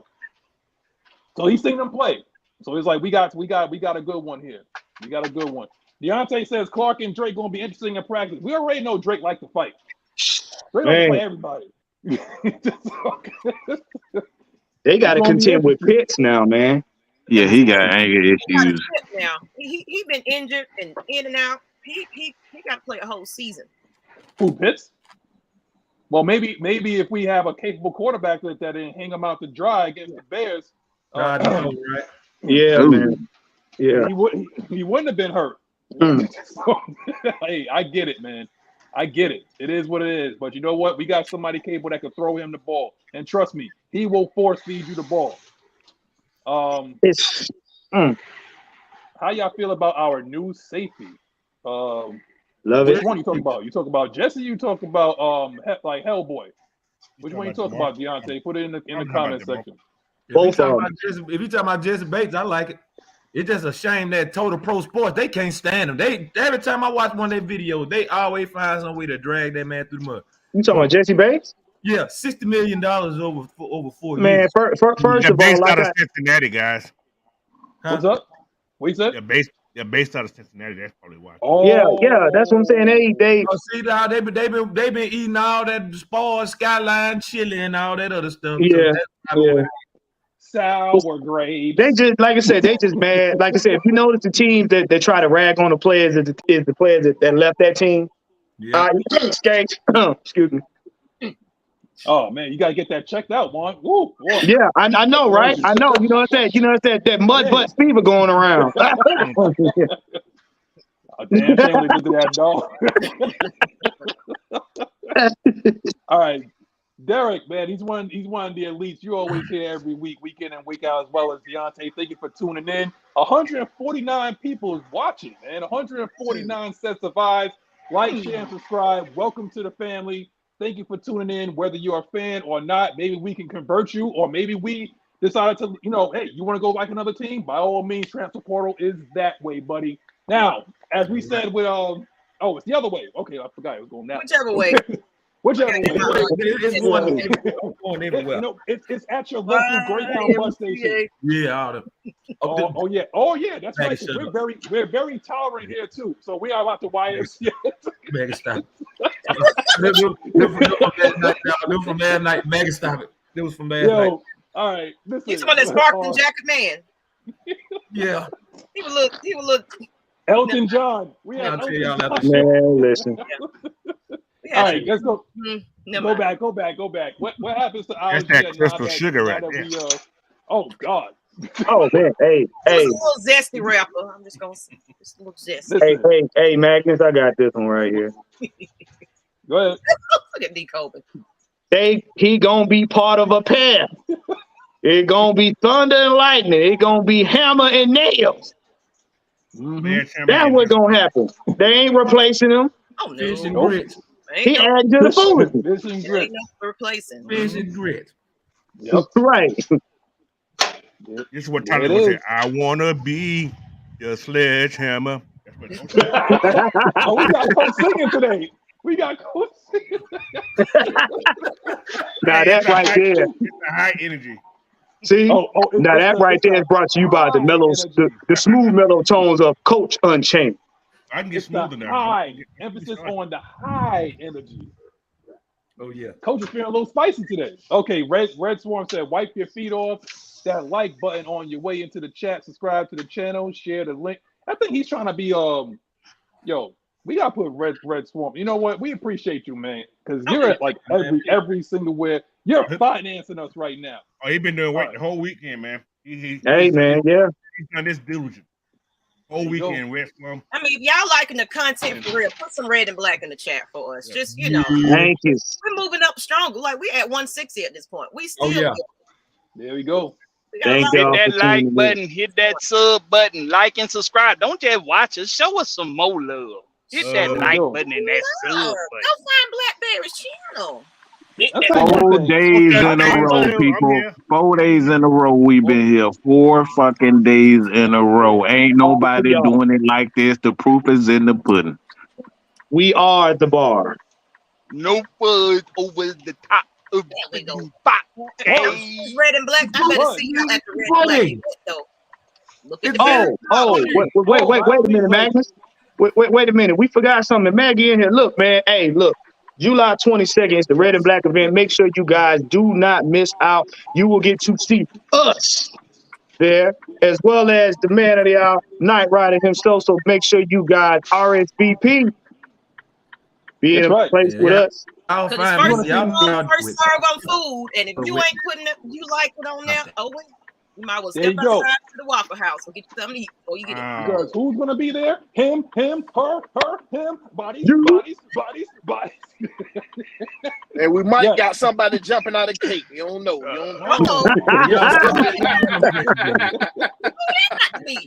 A little midget. Find that out on Champagne Confessions. We got confirmation. William Amy says, I will see y'all July 22nd. All right. Ain't gonna be no phase on lows jumping out no cakes though. We're Stop it, Smokey. Stop it, Smokey. Oh God.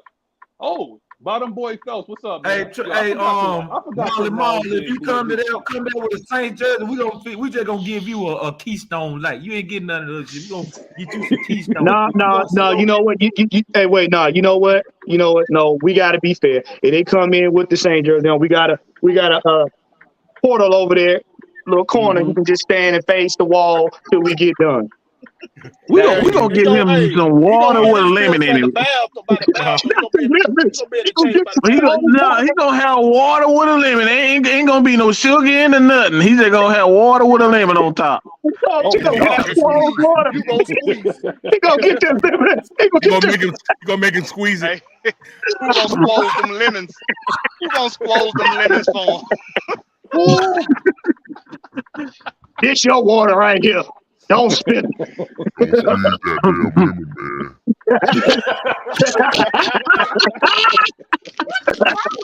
The lemonade in his ass, boy.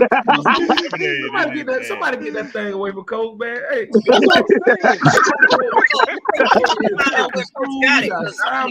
He is not playing today. Oh man. That right there. But Coach been acting up ever since he got that his new toy over there. See, you know what? That's Coach's version of Rollo Cavassier. That was Thursday night only because I was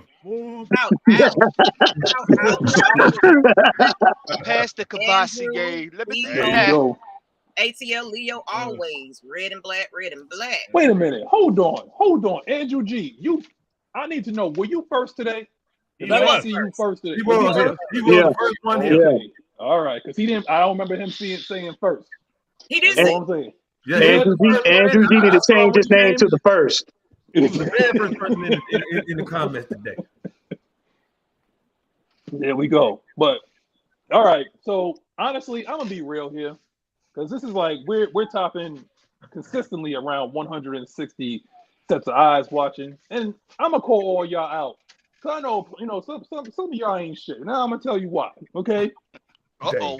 A certain somebody came on this show, and she kind of equals like a +9 for the amount of people that decide to watch the show. Now, she was holding the bottle yesterday, and she decided to drink a little bit of water when she woke up this morning and decided to grace us with her presence. She used Knight Rider. She used Knight Rider. Empty bottle, by the way. Hey, matter of fact, I'm coming And over a there. squig. That's a squig, lab. That's all. Just a squig. I'm coming to get me a shot. You understand me? But first, I gotta go to 11:45. Nah, the coach. We gonna call the show. We've been doing this about 2 hours and 20 minutes. You know what I'm saying? Like I said, like, share, and subscribe for every last show that we do. We here all week. We've been sitting there grinding. You know what I'm saying? You got Matt. Shout out to Mad Mike. We got Juan, Knight Rider, Blackberry. 6-Man K Styles, Jew talks. Like, subscribe to every last person that puts in the necessary work, so that you don't have to listen to about 5 minutes of content. By tuning into your local, your local radio station or your local media handle. No, we do it for you, and we give you 2 hours plus, if not more, so that you can sit there and listen to it and take this all in. Pause. Now, Knight Rider, I'm gonna need you to say your goodbyes. Don't forget to put out that trophy one last time for those that came in late. Yeah. Girl, all ages, cats, chickens, duck, freak nasty, Kilo Ali, the Splat Pack, 95 South, the 69 boys, Puncho. I'm gonna show you, last night, man. Buster. But they was all last night. Everybody, as y'all can see, as you see right there, those my good shape partners right there. My dog Skeet, my dog Player the Mail, producer of the year. I want that everybody that was in the comments, everybody that voted, man. I thank y'all. Thank y'all so very much. I wouldn't be here without y'all, man. I do this for y'all, man. Appreciate it, dog. Him do this. Him do this. That boy good. All right. Make sure y'all follow me on that. Follow me on IG and TikTok at Knight Rider 229. All Y's, no I's. Snapchat at Knight Rider FU. SoundCloud is coming, y'all. So be ready for it. It's coming. They're gonna be here sooner than you think. All right, Juan, go ahead, brother. Hey, look, man, thank you guys for tuning in through the whole draft and with the regulators. You know what I'm saying? Make sure you like, share, subscribe. Make sure you RSVP for the Red and Black event, July 22nd. We're going to be there. But, hey, thank you guys again for tuning in with us. Mike, are y'all going to do Cooler Talk Mondays? Yeah. Okay. Hey, make sure you guys tune in to Cooler Talk Mondays with Mike and K Styles. They're going to go over the draft as well. Hey, man, AFN, we are the bar. But, man, check me out on Twitter at Therapist ATL and on Twitter at IG and TikTok, Elegance Wellness Massage, man. Your health is your wealth. All right. Coach. What's going on? Hey, man, appreciate you guys for joining us today, man. You can find me on Twitter at Coach Unchained and Instagram also. When to contact me, man, go to Coach Unchained at Hotmail or Yahoo.com. All right. Also, don't forget, man, I think it might say I was like 20-something away from 200. So go to Coach Unchained, hit that subscribe button, man, and I'll be here.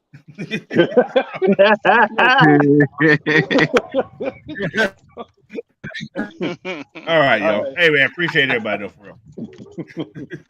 All right. Blackberry, ain't nobody parked on up a tree yet? You still here?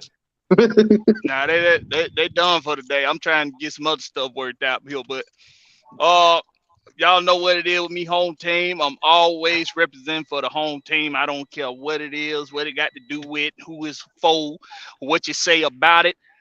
I'm about the home team all day, every day. If you somebody that's fair weather, you might want to stay out my damn face. And I'm just keeping it like that. So come over to my channel on YouTube, Twitch. You can catch me right here on Twitter, Blackberry Lyrics and no C, just a K. I'm gonna have videos dropping every other day. Then of course we got the Rex Pit on Thursdays, 8:05 Eastern Standard Daylight Time. Be there or be square. Hey, hold on before you go. Right. Hey, yo, Ray Fitted. Yes, I am from the 229. Albany, Georgia, to be exact. I had to go ahead and answer that question real quick. There we go. Go ahead. Yo, Mike, you there, brother? I be there. Pick up the pieces. Pick up the pieces. No, like I said before, man, we appreciate it. And like you said, you can see it for yourself. When we say we the best and we say we the standard, the proof is in the content itself. We got no days off around this motherfucker, okay? No days off around this motherfucker. You get it Monday, Tuesday, Wednesday, Thursday, Friday, Saturday, Sunday. Sing that song. Sing the song for me, Maggie. Monday, Tuesday, Wednesday, Thursday, Friday. Maggie, I ain't say y'all. I want some harmony.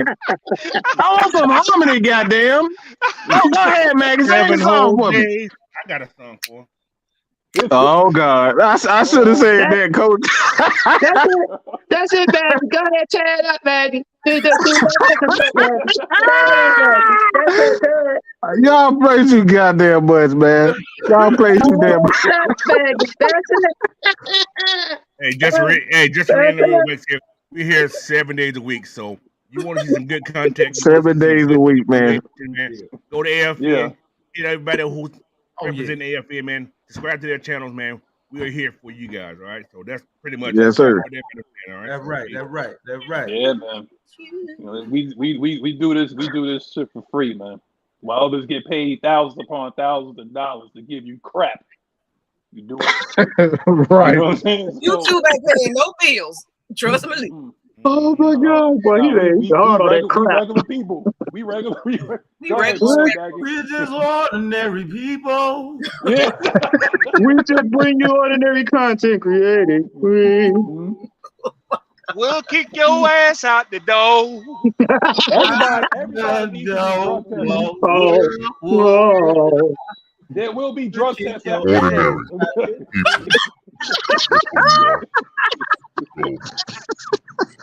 I'm done with this damn show. I'm done with this damn show, bro. Yo, it's on Maggie now. Go ahead. First of all, I want to shout out. I'm not gonna say this enough. You know, I'm always the background, but man, it's the panel that we have right here. I can say is one of the best we've had for AFN, and we done been through some. You know that. You know, but this right here is the home team, and nothing but the home team. I see what you did there, Maggie. Home team, baby. I see what you did there, Maggie.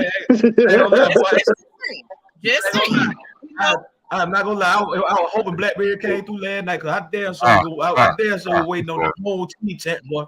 I was waiting on. But you know, you can follow me at already know Ms Maggie T on Instagram, Twitter, and Maggie T AtlantaFalconsNation.com if you want to join some of these episodes, because once that schedule is out, I would love to have some opponents, fan bases come on and join us, and get on here and challenge this panel, because all these NFC South people thinking they're gonna be something, but you ain't gonna because the Falcons are it. So RSVP to the Red and Black event. Don't forget Champagne Confessions if you want to get some feel good, some wholesome healing. Come on over there after, you check out Blackberry Lyrics. Oh Lord. On 8 o'clock Thursdays, come back and watch that replay. Be a part of the show. As well as, RSVP, like I said again. And I'm actually getting ready to get back. When I was out there with Knight Rider, I felt he was introducing me some people some some heavy hitters for real. And I think I want to open back up to the promotion part of things as far as in entertainment. So I'm getting ready to get back out into that. Well, I'm excited. I'm going to be Night Rider's hype man on every show and every stage there is to be. Night Rider on the track. What's going on? On the track. I see what's going on. Get plugged in over here. I see what's going on here. Get I plugged got in. one more thing to say. One more thing. I'm sorry. Don't worry about madness. I bet y'all scared to come on and talk to us. That's my boy. That's my boy. That's Junior. Make me proud, son. Make me proud. Oh my God. That's when you know it's time to go. Hey man, I got a new toy. I got to use this thing. Listen, I'm getting me one. Game over. Y'all don't stole that from me. I can't even say it no more. Oh my Lord. I can't, man. But honestly, I want to put it like this, man. Oh my Lord. What we have here is like what we said about what the Atlanta Falcons are, and it's a complete team. From the way Knight Rider does his promotion for Manscaped and like his one-liners to BlackBerry with his home team, from Maggie being promotion. Now Coach got his own toys.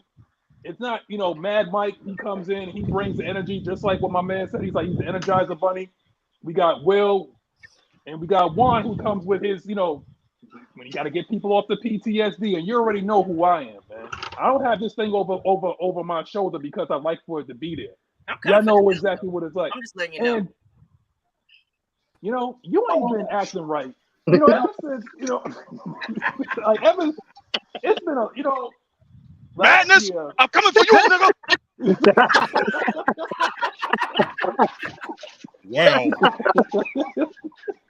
Game over. Look, I appreciate all y'all being here, and apparently my belt is on the line. July 22nd, I'm going to have to literally fight my way out of the A. Get my leotard. My leotard. I'm running the gauntlet. I'm running the gauntlet on July 22nd. Okay. The only person I got in my corner probably will be Knight Rider because I don't trust BlackBerry to save my life. I don't trust him at all. That's my tribe.